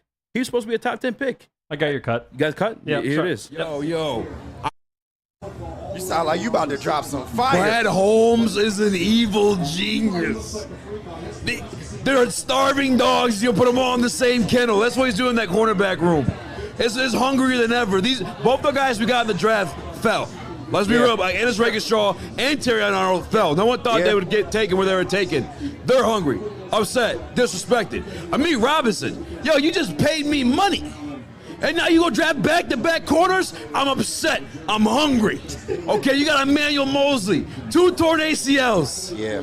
Coming back, wasn't he in the NFC Conference Championship game with the 49ers before coming to us? I believe so. Yeah. 2021, yeah. And then he tore his ACL twice? Yeah. He was this close to Super Bowl, he tore his ACL twice. He's upset. He's hungry. Carlton Davis, CB1 on a Super Bowl winning team. Traded. We don't need you no more. Your services are good day, sir. Guess what he is? Upset and hungry. They're going to be in that locker room, dog. I'm going to training camp. I'm going to training camp. It's going to be feisty. These young guys are coming in such a competitive environment, and they're already so like raw and have so much potential to be great. They're just, man, genius. Iron sharpens genius. iron, bro. About the secondary. With all the talent that you've added there and all the versatility that you have there, you feel like you guys are kind of wide open and figuring this thing out in terms of what the best way to deploy everybody is? Yes. It's a great place to be in. It's a great place to be in. We have so many options right now, so much competitiveness. AG and we're talking about it again. AG and I were the other day. And Brad and I are talking about it every evening. I mean, it's like, you know, the talent level, the competitiveness, the versatility. Like, honestly, we have no idea who our starting lineup's going to be right now, and it's exciting. It's so good. Like, there's no telling who's going to be our outside corners, who's going to be our nickel, who's going to be our safeties. I mean, this thing is wide open across the board, and it's going to be great to let these guys compete and just go after it and see who goes and is going to be the most reliable guys for us, most dependable. So it's exciting.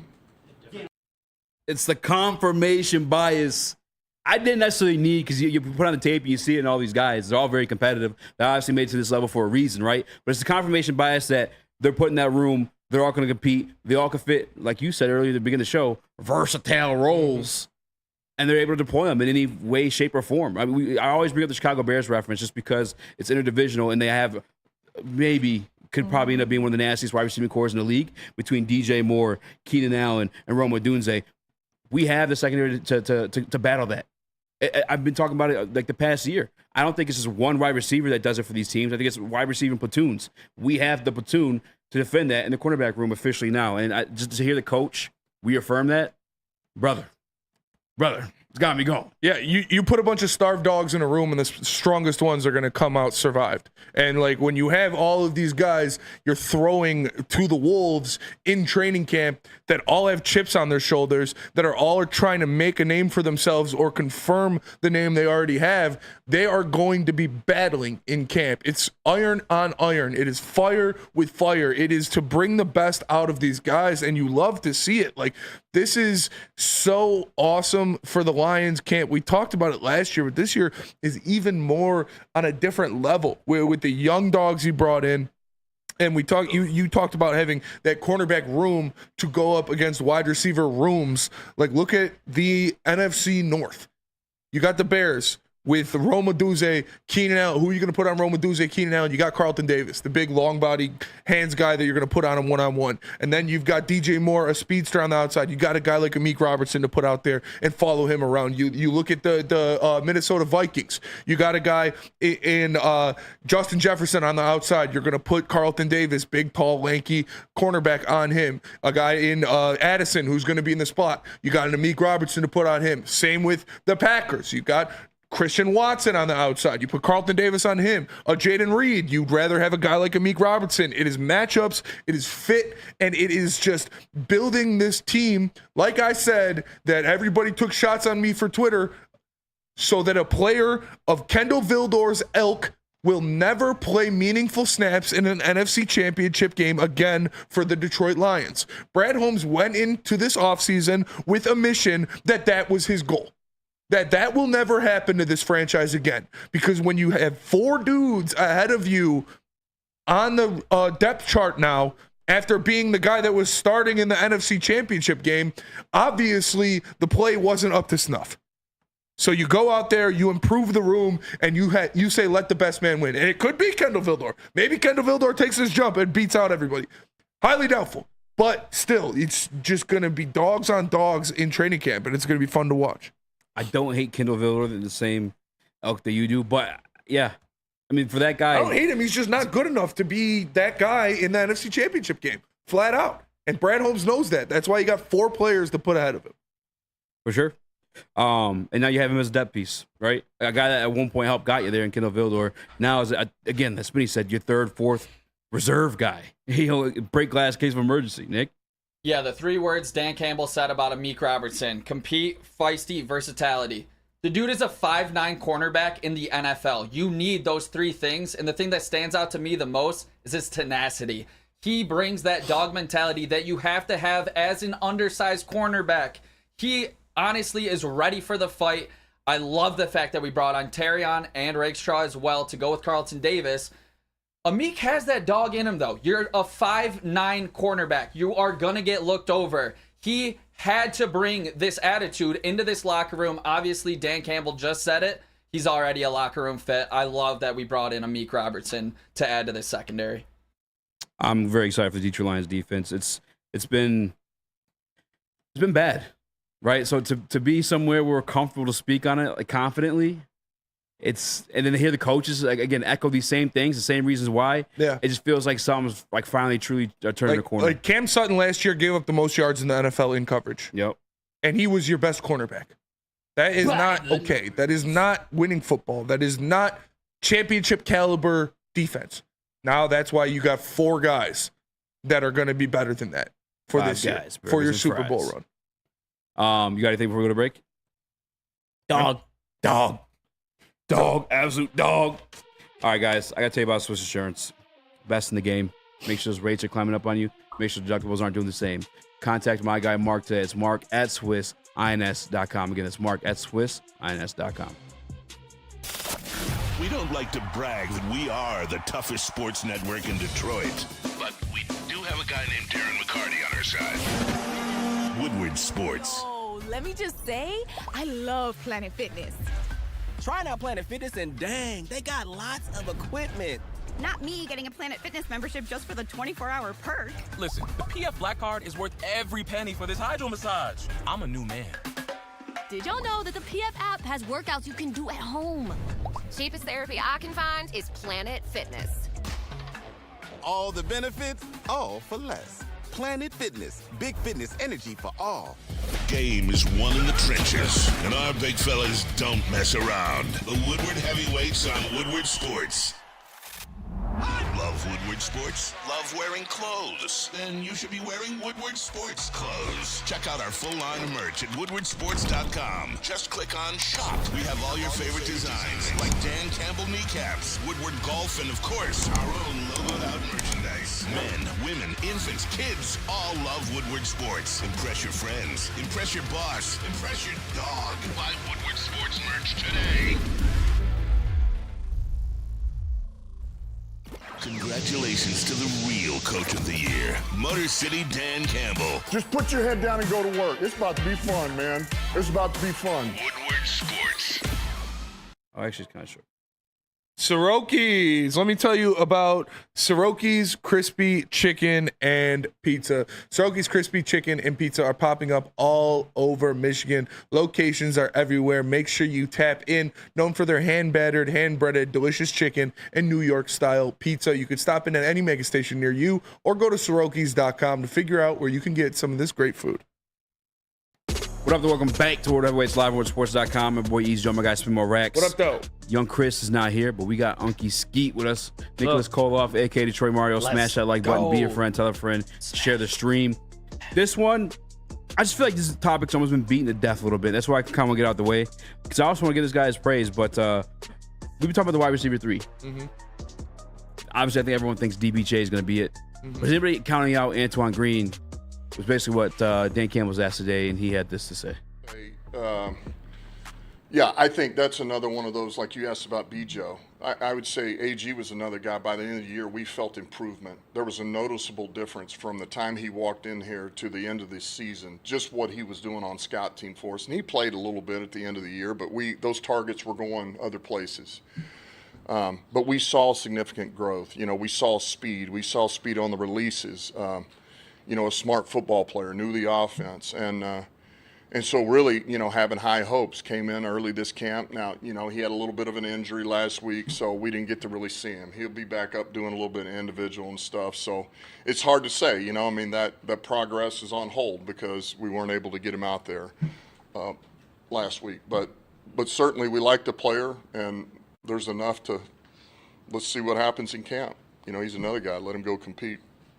Yeah, this could be a scenario where maybe that's the reason they didn't attack the safety room and the wide receiver room like people were expecting. Because I remember that was always a thing that we brought up, like, oh, safety's a need, wide receivers a need. They haven't addressed that. They haven't gone out there and got that. Well, they like Brandon Joseph and what he did. They like Antoine Green and what he did. They like the improvement of these young guys getting better, possibly getting them more reps this year, actual reps this year, and being pieces of this team. I mean, I know they got Vaki to possibly play safety and running back and other things, but Brandon Joseph was a safety. He was an undrafted free agent last year. Yeah. This is a guy that they like, that they said he showed a lot of things that they liked.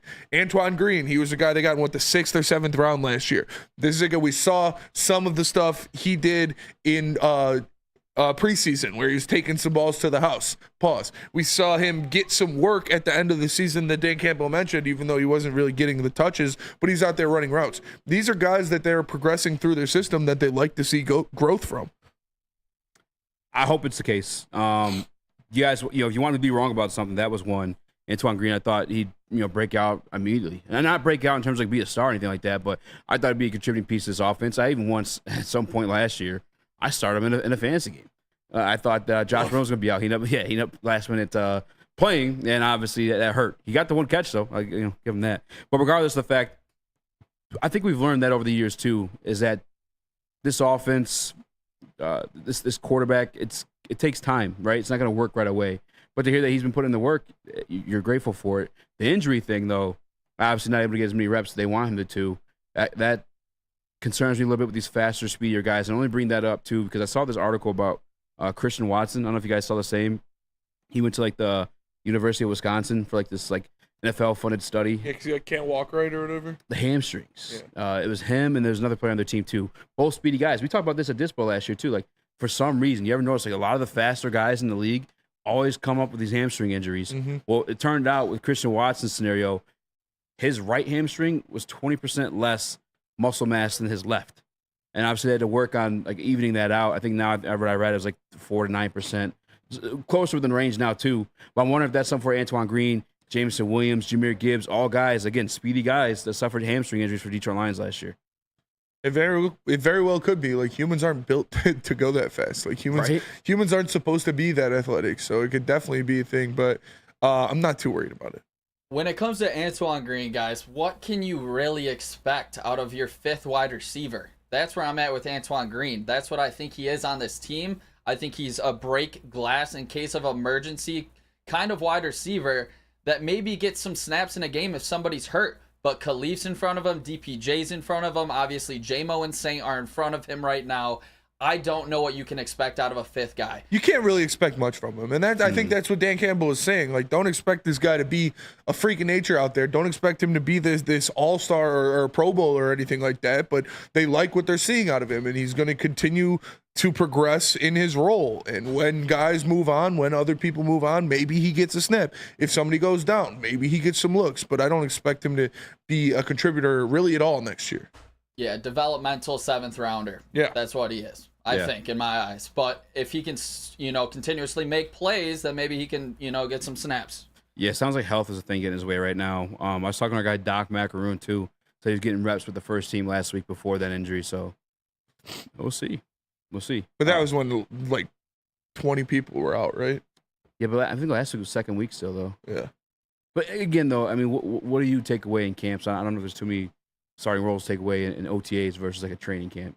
Because even when we went that time, we saw Broderick Martin, the first one to get the reps at defensive tackle, and obviously that didn't end up being the case. Did not work out, yeah. So you got to see through the rest of camp and see who's going to be in these starting roles. When we get back, some notes from Tim Twentyman on today's OTA practice, but not before. Speaking to us about Planet Fitness. Planet Fitness is the home of the judgment-free zone where anyone, and we mean anyone, can feel comfortable and work on their fitness goals. At Planet Fitness, you'll experience a squeaky clean gym, tons of equipment, full body workout in 30 minutes. All memberships include fitness training. I got shoulders today. Make sure you tap into Planet Fitness, where your fitness is essential. Thank you to the Detroit Lions and Sheila Hamp for the best season in Lions history. Now it's time to let Brad Holmes cook. Woodward Sports. Walk into any Lady Jane's Haircuts for Men for an award-winning haircut experience from one of our talented stylists. Enjoy a precision haircut, hot lather neck shave, scalp and neck massage, and a hot towel treatment to top it off. Enter for your chance to win the $50,000 Perfect Bracket Challenge. With more than 25 Metro Detroit locations, there's always a Lady Jane's near you. Lady Jane's Haircut for Men, open 7 days a week. Walk in anytime. Lady Jane's, it's wicked awesome. A ton of fun, a ton of sports, and a ton of man meat. Welcome to the Woodward Heavyweights, live daily 5 to 7 p.m. on Woodward Sports. Love Woodward Sports? Love wearing clothes? Then you should be wearing Woodward Sports clothes. Check out our full line of merch at woodwardsports.com. Just click on shop. We have all your favorite designs, like Dan Campbell kneecaps, Woodward golf, and of course, our own logoed out merchandise. Men, women, infants, kids, all love Woodward Sports. Impress your friends. Impress your boss. Impress your dog. Buy Woodward Sports merch today. We don't like to brag that we are the toughest sports network in Detroit, but we do have a guy named Darren McCarty on our side. Woodward Sports. Dispo Dispensary's local cannabis plug for a reason. You want to know why? Why? 6 locations more across the great state of Michigan. You can stop by any of them and get the best deals from the best bud tenders and the best atmosphere for curated cannabis. It's Dispo Dispensary. Visit disposhops.com for more information or get delivered to your door with Dispo Dash. Must be 21 up and up. Participate. It's Dispo, your local cannabis plug. Check it out. Rip. What up? Welcome to Whatever Waits, live on WoodwardSports.com. I'm Easy, joined by Spimo Rax. Hello. Funky Skeet, Nicholas Koloff, a.k.a. Detroit Mario. Let's go. The rookie Juice is on the third mic, fourth mic. Yup. We could have 1, 2, 3, 4, 5. We should have did a thumbnail us on the Bad Boy Pistons. Yo, did you hear Kool-Aid and Sam? They got heated this morning. I mean, yeah, it's... I don't know. Old heads need to relax. Oh. Old heads need to relax. Like, you call Kool-Aid an old head? Kool-Aid's an old head for sure. Love Kool-Aid, but he's an old head. Yeah, he is deceptively young looking. Yeah, he is. It's always Sam. Deceptively young. Black don't crack, man. Same with KG. Like, yeah. Told me KG's. Who do you have 04 Pistons, 2017 Warriors? Just real quick. What was the question? 04 Pistons versus 2017 Warriors. Where you at with that one? 04 Pistons all day long. You out of your mind? You crazy. Yeah. 04 all day. See? Spinny called it. Yeah. All right. Hey, come on. Set him up like that. Did you speak on that one? No, I wasn't here this morning. I was shooting a ad for Planet Fitness. Shout out. Shout out. The great Neil Rule. And no, I was not a part of that debate, but if I was on the Warriors for sure. I can't lie. I think everybody that was, It's an old head thing. It's an old head thing. It's a straight old head versus new head type beat. Like, we all love those 04 Pistons team. We all love them to death, but we saw what happened in that, that run for the Warriors. We'll save it for the last 10 minutes. We got new. Someone to challenge it because yesterday we were all on the same page. But either way, these are notes from 10-20 minutes in today's practice. Real quick. Just real quick. I want it. Like you never have to write anything about Amon-Ra St. Brown because we know he's balling. Yes. Maybe this wasn't much more to talk about. Unneeded check-ins for sure. Unneeded check-ins. Amon-Ra St. Brown looking amazing, catching everything. Yes. That's what he does. Yep. I guess today, Tuesday, he had back-to-back touchdown grabs and a team red zone period. Moving on. We already knew that, though. Come on. What are we doing? This one's interesting, and it actually kind of correlates with what I heard from Doc when I was texting him earlier today, too.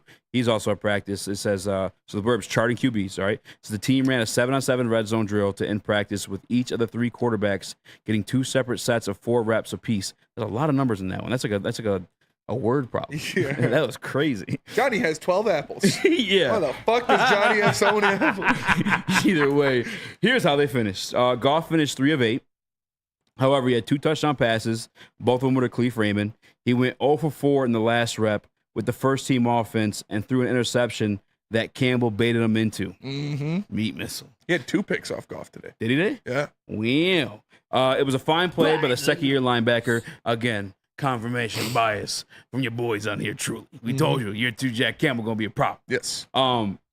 Just one piece I want to take away from that. That's the first team offense versus the first team defense. Defense won the day. It's been the narrative this year, this camp. And usually I can say that once the pads are on, but without the pads, defense would be winning the day.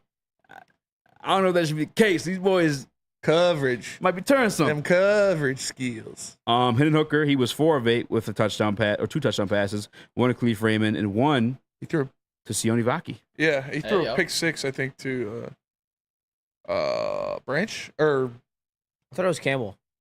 No. I'm reading from these red zone drills.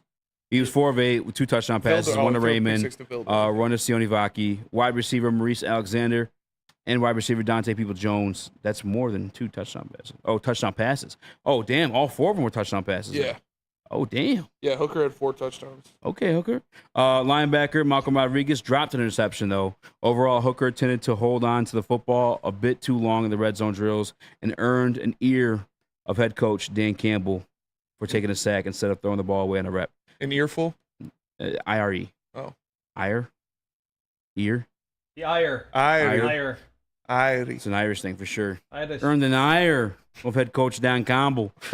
What's your reaction to the red zone drills, Spinney? I'm not even reading Nate Sudfeld. I mean, again, yeah, like it's no offense, Nate Sudfeld. I'm not reading into too much of the pajama practices. Like I'd like to see some stuff when the pads come on, but you do like to see Jack Campbell baiting Goff in interceptions. You love to see him improving in the coverage because that was a big thing. But when you got a big dude like that in the middle, dude, that's what we told you was gonna happen. It's freak. When you go listen, and I've heard like that he actually does hit pretty hard. Like there's people say he's one of the harder hitters on the Detroit Lions team. Actually, you saw in a couple of the plays like on the sideline too. I think he hit a couple quarterbacks pretty hard there too. But the main thing when you saw Jack Campbell, at least when you look at the college tape, it was his play as a coverage guy. Yeah. It was being 6'5" in the middle of the field, causing all type of problems. Your first year in coverage, just from experience, we got to speak with other cornerbacks, Darius Slay, Glover Quinn. It's not always sunshine and rainbows. Yeah, it's usually not the case. This isn't Iowa anymore. This ain't the Big Ten anymore. You're going up against the best of the best every single week you walk out there. And especially like tight ends and running backs that he's going to be covering. Now in today's NFL, that is a different breed of human that plays tight end and running back, especially when it comes to receiving. So and they're just more skilled too. Like you think back to J-Mo a few weeks ago. He said one of the things he had to mature at was setting up the same formation, the same lineup, and selling the run just as good as he sells the pass. That's what you're talking about, too, another jumper level of skill. You're talking about the positions he has covered, running backs, tight ends. Who has the most option routes on the field are those guys. Think back to the Brock Wright touchdown pass against the Jets. He tricked, I think it was CJ Mosley at the time, thinking it was a blocking play or a running play, and he just scooted out for that pass and ended up going for a touchdown. Those guys, running backs, option routes all the time. Same thing with tight ends. That's what we have to learn, right? Yeah. Jack Campbell it seems to have taken that step. At least I expect him to have taken that step. He got the interception off Jared Goff today. It's not just an interception from Jared Goff. It's an interception from Jared Goff and the Ben Johnson offense, where he's been crazily efficient compared to his numbers beforehand. I mean, since 2017, I think maybe your guy Allen may be catching up to him, but I think Jared Goff has had the most turnovers. But again, that's cleaned up with Ben Johnson. Jack Campbell been able to break that. Yeah. There's been so many additions to this team, but the biggest difference in this team honestly could be Jack Campbell taking that massive leap to being a top 7, top 8 linebacker in the league.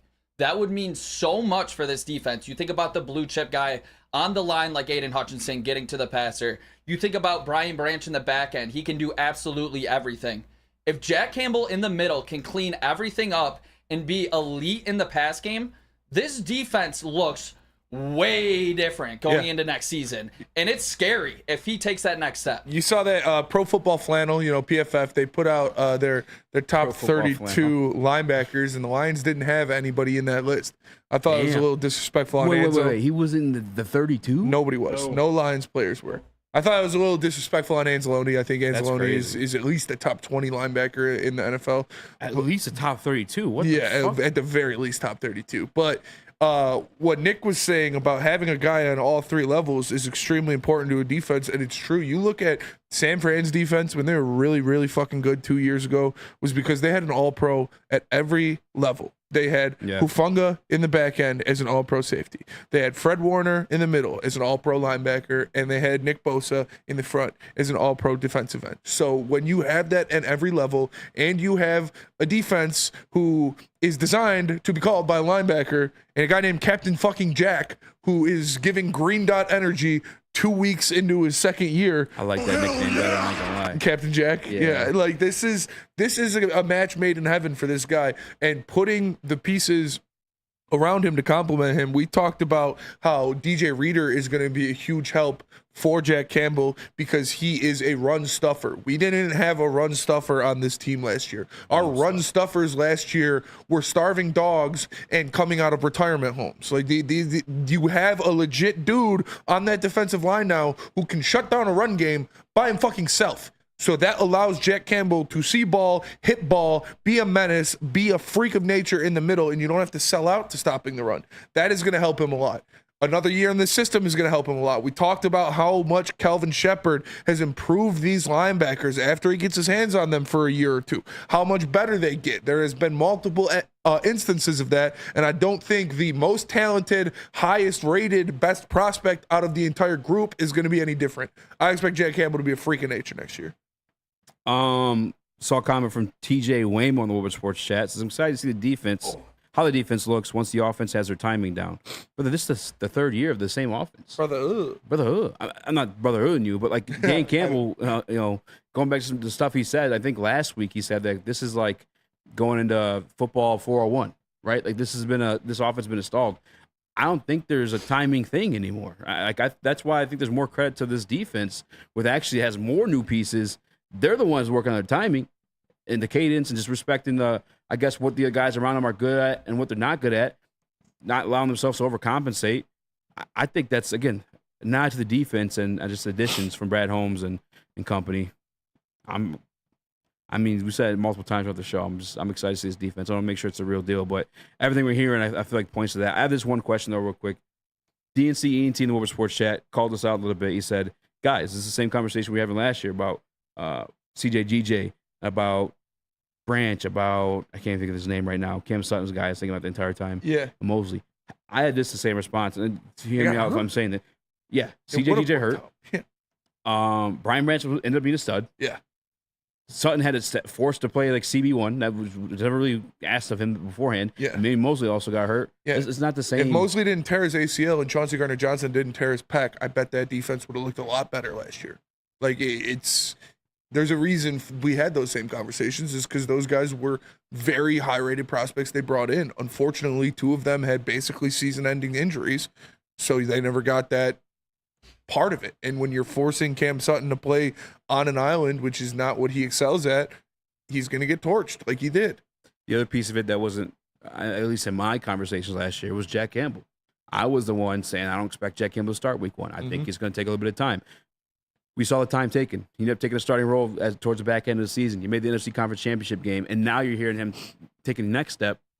Again, you talked about Matthew Best today, but that was a question asked about it. He was unprovoked, Dan Campbell, last week, talking about J-Mo, talking about Jack Campbell and the leaps they've made. And now you obviously got him intercepting Jared Goff in a year 3 offense. Yeah. This is different. It's not the same conversation as last year, in my opinion. And we've seen the implementation of Aaron Glenn guys that Aaron Glenn want in his system, guys that Aaron Glenn fit in his system. When he gets those guys, how far they take off, like an Ife Melifonwu, like a Brian Branch, like these other players out there. And now you have guys like a Carlton Davis, like a Terrion Arnold that fit the system that he wants to do better than a Cam Sutton. So I expect them to exceed and excel.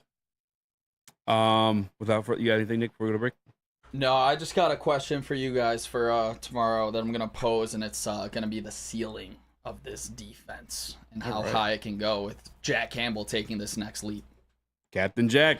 Tell us about the morning show. Meat Missile. When you wake up in the morning, make sure you are throwing on Wake Up Woodward every single morning, 8 to 10 a.m. live on Woodward Sports. If you want to see Flannel Sam get heated, if you want to see Kool-Aid break down the Pistons, maybe Broder talk the Tigers and the Lions, JB and KG always on point, and Juices every now and then filling in as well. Every single morning, 8 to 10 a.m. live on Woodward Sports. Check it out. The game is won in the trenches, and our big fellas don't mess around. The Woodward Heavyweights on Woodward Sports. Yo, let me just say, I love Planet Fitness. Trying out Planet Fitness and dang, they got lots of equipment. Not me getting a Planet Fitness membership just for the 24-hour perk. Listen, the PF Black Card is worth every penny for this hydro massage. I'm a new man. Did y'all know that the PF app has workouts you can do at home? Cheapest therapy I can find is Planet Fitness. All the benefits, all for less. Planet Fitness, big fitness energy for all. Congratulations to the real Coach of the Year, Motor City Dan Campbell. Just put your head down and go to work. It's about to be fun, man. It's about to be fun. Woodward Sports. Love Woodward Sports? Love wearing clothes? Then you should be wearing Woodward Sports clothes. Check out our full line of merch at woodwardsports.com. Just click on shop. We have all your favorite designs, like Dan Campbell kneecaps, Woodward golf, and of course, our own logoed out merchandise. Men, women, infants, kids all love Woodward Sports. Impress your friends. Impress your boss. Impress your dog. Buy Woodward Sports merch today. We don't like to brag that we are the toughest sports network in Detroit, but we do have a guy named Darren McCarty on our side. Woodward Sports.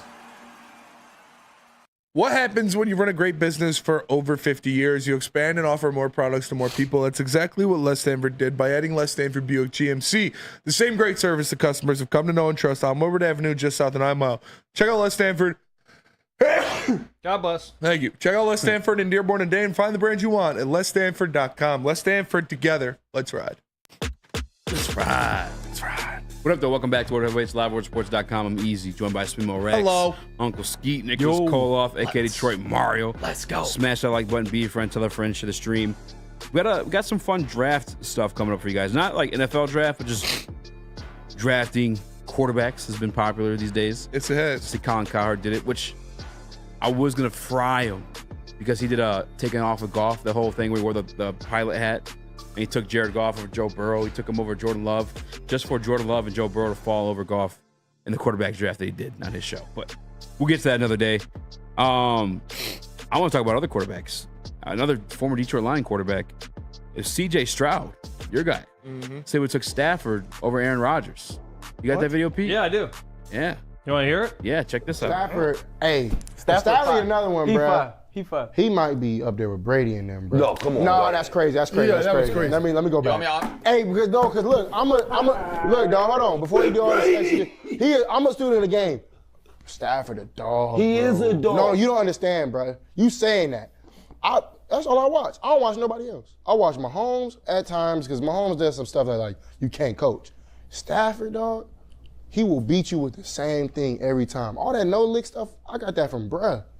Like, literally, that's one of my big, like, I'm a fan of his, like. It's when I he's go to a great LA, quarterback. I be trying to find, bro. But Like, it's we the got the same levels of trainers. I greatness. be trying to like go to where they working out and just watch. That's all I'm He saying. elite, dog. Like Charles Barkley. If you hold on. If you give Matthew Stafford a chance like Aaron Rodgers, I guarantee he might have had more rings for sure. I think Matthew Stafford. Matthew Stafford had more rings than not Aaron the- Rodgers. Yeah. Oh yeah, he could have another ring probably. No, yeah. I'd say he had like 3-4. He might. It's possible, bro. He good. When But you what talking I'm about saying is, tough it's as levels nails, of dog. greatness. You got this. All right. I don't hate it. What? I don't hate it. Like I don't hate it. We Matt Stafford, the Brady shit that he walked back on, that's Had to walk back on it. ridiculous for Yeah. sure. But he walked back on it because he knew he was tripping. But I don't hate it. Like obviously Aaron Rodgers was the stuff he does is crazy, but Stafford's a fucking gamer, man. That's what He the is. guy is. He goes out there, he takes care of business, and like that playoff run that he had is one of the best playoff runs in the history of the NFL. Like when he went to the Super Bowl, he was dotting everybody up. So I'm not mad at what he said about if you switch him with Aaron Rodgers. I don't hate because Rodgers chokes in the playoffs every fucking year. Every year. That's the thing. Was I feel like Rodgers is considered like one of the best for a reason, right? His ability to improv is much like Patrick Mahomes. You had him on your top 10 dual threats. Mm-hmm. Like that's the thing he's been able to offer. Stafford can improv, but I feel like Rodgers can improv and actually like either run the ball. Stafford can throw on the run too. Stafford could throw on the run. Stafford's got one of the best arms. I think Rodgers talent-wise, has a arm better talent, one of the best arms the NFL has ever seen. I think Rodgers has a better mind for the game, or at least he's more accurate. I don't know. Or Stafford's dude. a little bit more reckless. He is definitely more reckless. He's got more of that gunslinger mentality. But we saw that working. Like Brett Favre is the ultimate gunslinger. It worked in Green Bay before. Like the weapons. I can't say that he had more rings than Aaron Rodgers. That's all. You can't say he'd have more than one. Aaron Rodgers only has one. So does Stafford. They got the same amount of rings. But I'm talking about like switch positions. Like I just don't know that. Like because I remember back in the day, Aaron Rodgers' offensive line was given a lot of credit. But if you ever go back and watch Aaron Rodgers play or watch the Green Bay Packers play, it was him doing what Patrick Mahomes kind of doing. Like today, he was kind of just dancing around back there, pirouetting and finding freaking Jordy Nelson right off the sideline. Like that's what it was. It was never his offensive line being what the Detroit Lions offensive line is today. I never got the respect for that offensive line. It was Aaron Rodgers making plays alongside his receivers too. I mean, that's the stuff that I just don't know that Stafford would do. We've seen him with no offensive line, or little to an offensive line when he was here in Detroit. And it was Aaron Rodgers outside of that one year. Like they both had 1 year where it came together and won. I think Stafford also grew too. He Like, definitely grew. I think Definitely in the grew. Calvin days, and I guess why wouldn't you when you had his arm talent and Calvin Johnson? You just go Just fucking chuck it. Calvin every Yeah. single time. But afterward, he learned how to just spread the ball around. Fellas, I can't say that. if you put He's Aaron definitely Ro- really good though. What would happen if you put Aaron Rodgers on those Lions teams with Calvin Johnson? I You think it'd be he the has same a- result. You think it's a I don't think so. 74-90 record No, on the Lions? I don't think so Not either. at all. That's where I'm at with this. I think if you put Stafford in that situation, maybe he had the better all-around team around him. But I think it's hard to say that he gets significantly more rings. I don't know about that. Would I Stafford, just really would don't Aaron know. Rodgers have won a Super Bowl with those Lions teams? I don't I think would so. love to see him I mean with Super Calvin Bowl Johnson. and Lions just always sounds crazy Yeah. in conversation. I think he but would have won more. I think that's taken, but Stafford certainly didn't win a Super Bowl with the Detroit Yeah, Lions. that's what He I'm didn't saying. even win a playoff game. So Yeah. I think with Rodgers, yeah, you would have saw that. Rodgers is a better quarterback than Matthew Stafford. Matthew Stafford extremely talented. Yeah. And very good. Rodgers has had more, I guess, mindfulness of the game. Like he never had him. He was never in the situation Matthew Stafford was in to come back and have all those like He had good cardiac defense. cat moments. Yeah. Yeah, because he just wasn't throwing interceptions like and Stafford his defense was. was always really good. I don't know about really. He had good, Charles but they're Woodson definitely for a better. majority of his career in Green Bay. Matthews. Clay Matthews, yeah, like dogs. Stafford had a good defense, 2 years? Leading Green Bay Packer all-time tackler, Yeah, AJ Hawk. AJ Hawk, yeah, that's true. Stafford had like 2 good defenses. Yeah. And so, I mean, I think it's a debatable topic for sure. I don't think he's out of bounds for saying that. When did Rodgers? He started in 2009? Yeah, he won his ring early when he had like. Let me see. I remember he had Donald Driver, Greg Jennings, Jordy Nelson when he was Yeah, really he young. spent like 3 years behind Favre, I Yeah. think. It's like 3 years out of Cal. When he came out of Cal, I think it was 3 years. So he started 08 See, I know he had Charles Woodson for 1, 2. Constant top 8 defense and run game in Green Bay. Yeah, he has Woodson for 4 That says Big Keezy. Yeah, that's like the Packers top run teams. game. The Packers teams were always good. I wouldn't say that top run game. They had respectable guys. Cheeseburger Eddie, who was it before him? John Starks. Starks. Not John he was Starks. like he was like a backup guy. He never had a top run game. I don't know about that. Let's see. Career rushing leaders. Amon Green from 2000 to 2009 is their all-time leading rusher. So he had 1 year with Ahmad Green. Aaron Jones. Or 2 years. Ryan Grant, 2007 to 2012. He's 6th on their team all-time in rushing. Yeah, I don't think he'd ever elite run games. I mean, that's pretty elite. I think Rodgers was. I mean, is it in an organization that never really had great running backs? Sixth all-time in how many games? 67 games. He had 4,000 yards. That's not even a lot. And 27 touchdowns. It's not elite. I mean, it's way better than anything Stafford had, except for 1 year of Reggie Bush. Yeah, Reggie Bush. And, remember, every fucking time we were like, "Oh, the Lions haven't had a 100-yard rusher I'm in not gonna 10 say. years." I can't. That's not an elite run game, though. I wouldn't say it's elite, no, but it's better than elite. Stafford. But I mean, he definitely had a better team, better coaching for sure. I think that's the one thing that Stafford Better for sure coaching was for failed sure. was in coaching. Better organization. That's for damn sure. And obviously, I think you saw that once he went to LA and they did what they did. From Alan W in the chat, I see Woodward Sports is now a hashtag cheer them kids, Spenny. Cheer them kids? Cheer them kids. Where? Oh, boo them kids. Boo them kids for sure. Always boo them kids. Boo them kids. Those dude, I almost pit maneuvered a school bus on my way in today. Oh, bro. dude, I heard a little bit of that. Shit was pissing me off. They man. just always go to the zoo on you? Yeah, you got 12 school buses getting off to go to the zoo every fucking day at 696 and Woodward, just backing everything up. Shit pisses me off, dude. Get off earlier. What? Get off at 17. Pause. I could do that, but still. If you know what's coming. I want to pit maneuver a school bus. What'd you say? I said I want to pit maneuver a school bus. I don't know. You know it's children abuse. But we do got to go to break. Pete, Tell us about merch, Pete. Who's the best dual threat quarterback in NFL history? Really? Randall Cunningham. Who's number 2? How long? I'll think about that one. How man. long did you get to Josh Allen? Oh, long time. Way down the line, dude. That makes him win the argument. Easy's literally a boomer. Pete, what's popping off in the merch department? There's nothing popping. We have nothing for sale. I'm just kidding. Head to shop.woodwardsports.com right now. You see all that Detroit sports gear that you're currently wearing sitting on your couch? It sucks. Go to shop.woodwardsports.com right now and get yourself some brand new Detroit sports merch, like the 775,000 NFL Detroit Draft Day t-shirt. Also get the new quarter golf pullover from Woodward Sports as well. So head to shop.woodwardsports.com right now /shop. Congratulations to the real coach of the year, Motor City Dan Campbell. Just put your head down and go to work. It's about to be fun, man. It's about to be fun. Woodward Sports. Drive into summer and drive into savings during Feldman Chevrolet's biggest Memorial Day sale ever. We're stocked with new Chevy cars, trucks, and SUVs, all priced to move. Like this 2024 Silverado for only $217 a month. Or this 2024 Equinox for as low as $199 a month. Find your freedom in a Feldman at the Memorial Day sale going on now at Feldman Chevrolet, Michigan's #1 Chevy dealer. Thank you to the Detroit Lions and Sheila Hamp for the best season in Lions history. Now it's time to let Brad Holmes cook. Woodward Sports.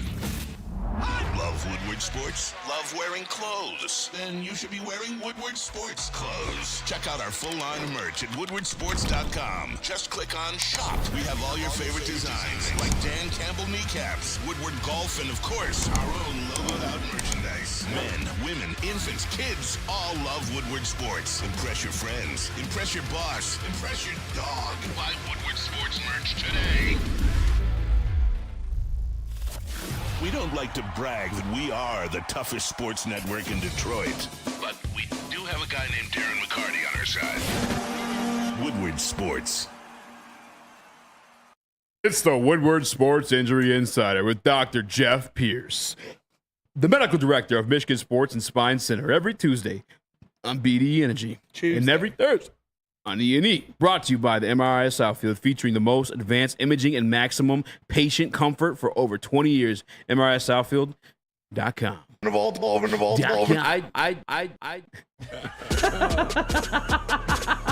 I didn't have my headphones I know. in. That's exactly why Noah came in here. Can you play it one more You again? knew it too, don't you? Just one. By the way, mailbag. Get your mailbag question. Mailbag.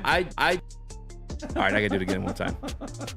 I'm sorry, I had to get my headphones in. And say no. I mean, I don't want to do it again for the people. One more. One more? Well, third time's Okay, charm. hang on here. You get off your ass and you find that fucking Get dog. off your ass. Dog. Find your fucking dog. All right, mailbag. Get him in. I saw one earlier from Randall Smalls. It said something about trading for. All right, trivia. Played for the Angels. Super buff. Competed against Miguel Cabrera for MVP, AL MVP. Hamilton. Albert Pujols? No, who'd you say? Hamilton. He's white. Mike Trout? Yeah. They said traded for him and have him play DH. He's injured. He's injured, yeah. Huh? He's really, really injured. Really, really injured? Really, really That's injured. from Randall Smalls. So that's obviously a no from you boys? No. No. All right. Not for what it would take. Mail sack from Alan W. Exactly how many families would a second Kyrie chip feed? Perhaps all of them? All of them, for sure. What, a second Kyrie feed? Against Boston, dude? Oh, yeah. Against Boston, actually would be crazy. I think they have the best two players in the series. Anakin Skyogre. Right? Mailbag. Spencer, can you stop giving up the fact that I am a cop? It's ruining my undercover work. Sorry. All right. I'll stop. Fellas. Is Kyrie and Luka the best two players in this series? Yes. Nick? I feel like that's disrespecting Tatum a little bit. I know he's like Yeah. kind of falling Probably off. take I know Tatum Spenny over hates Kyrie. him, but I think I would. I mean, think about it with Kyrie, too. Like, it's been a I think minute Luka's since easy he's what we been... want. I think even in the playoffs, if I'm being honest with you. Who, Kyrie? Yeah, when was the last time he was in the playoffs? Kyrie? Not with Dallas. I think with the Nets, they were hurt. The He Nets, was hurt. yeah. Boston? I think it was Boston. Maybe. That's the home club. Kyrie's... Honestly, yeah. It's a close... Tatum's a close two. How about that? Tork hitting number 2 tonight down in Toledo. So hopefully this is the start of a short but very productive rehab stint for him. Which isn't it isn't rehab, but you know. The stuff we talked about today with him specifically was very depressing. He did play the Nets in 22. He played 4 games. Mm-hmm. They must got swept. He was a Previous year they played 9. A big toe of Kevin Durant away from winning another championship that year. I feel like he wasn't playing that series though, was he? I don't know, but That I'm was the just year saying before. the Nets would have won the chip if Kevin Durant's feet weren't giant. Yeah. Then this year with the Dallas Mavericks. The Tork stuff's very depressing, by the way. Yeah, it is. Like when I asked you guys, hey, has anybody ever started out like that, went back to minors and Anakin Skyogre. And the answer was no. That's depressing. Spencer On the or hitting at side. SpenMoreX speaks. That's exactly what I typed, and I appreciate you for saying it. Anytime, bud. Anakin Skyogre. I think Matthew Betts is going to be elite. Eduardo O'Neill, mailbag. Would you like the Lions to go 17-0 with the pressure it brings? Yeah, for sure. All roads lead through Detroit. I think that's the most important thing going into the playoffs this season. If that NFC Championship game is at home, I like our odds against San Francisco. I just think you have a lot better odds of winning that game if it's at home to get to the Super Bowl. Agreed. Phenomenal question from DNC ENT. Mailbag, Celtics lose. Who's traded stand on the tax aprons? Scary hours in Boston. It's for sure Brown. I don't even know. It's absolutely Brown. Yeah. It's not. I think they. Brown is very good, but he is a very limited role. Right? Right? Dribble with his left hand. Yeah. It's for sure Jaylen Brown. Yeah, probably. Which, de trois pistons, do you pick up the phone? I like Jaylen Brown a lot. I ain't gonna lie. I'm already on the call if they lose. Where's he at? Insta call. Shooting from 3. Is he done anything consistent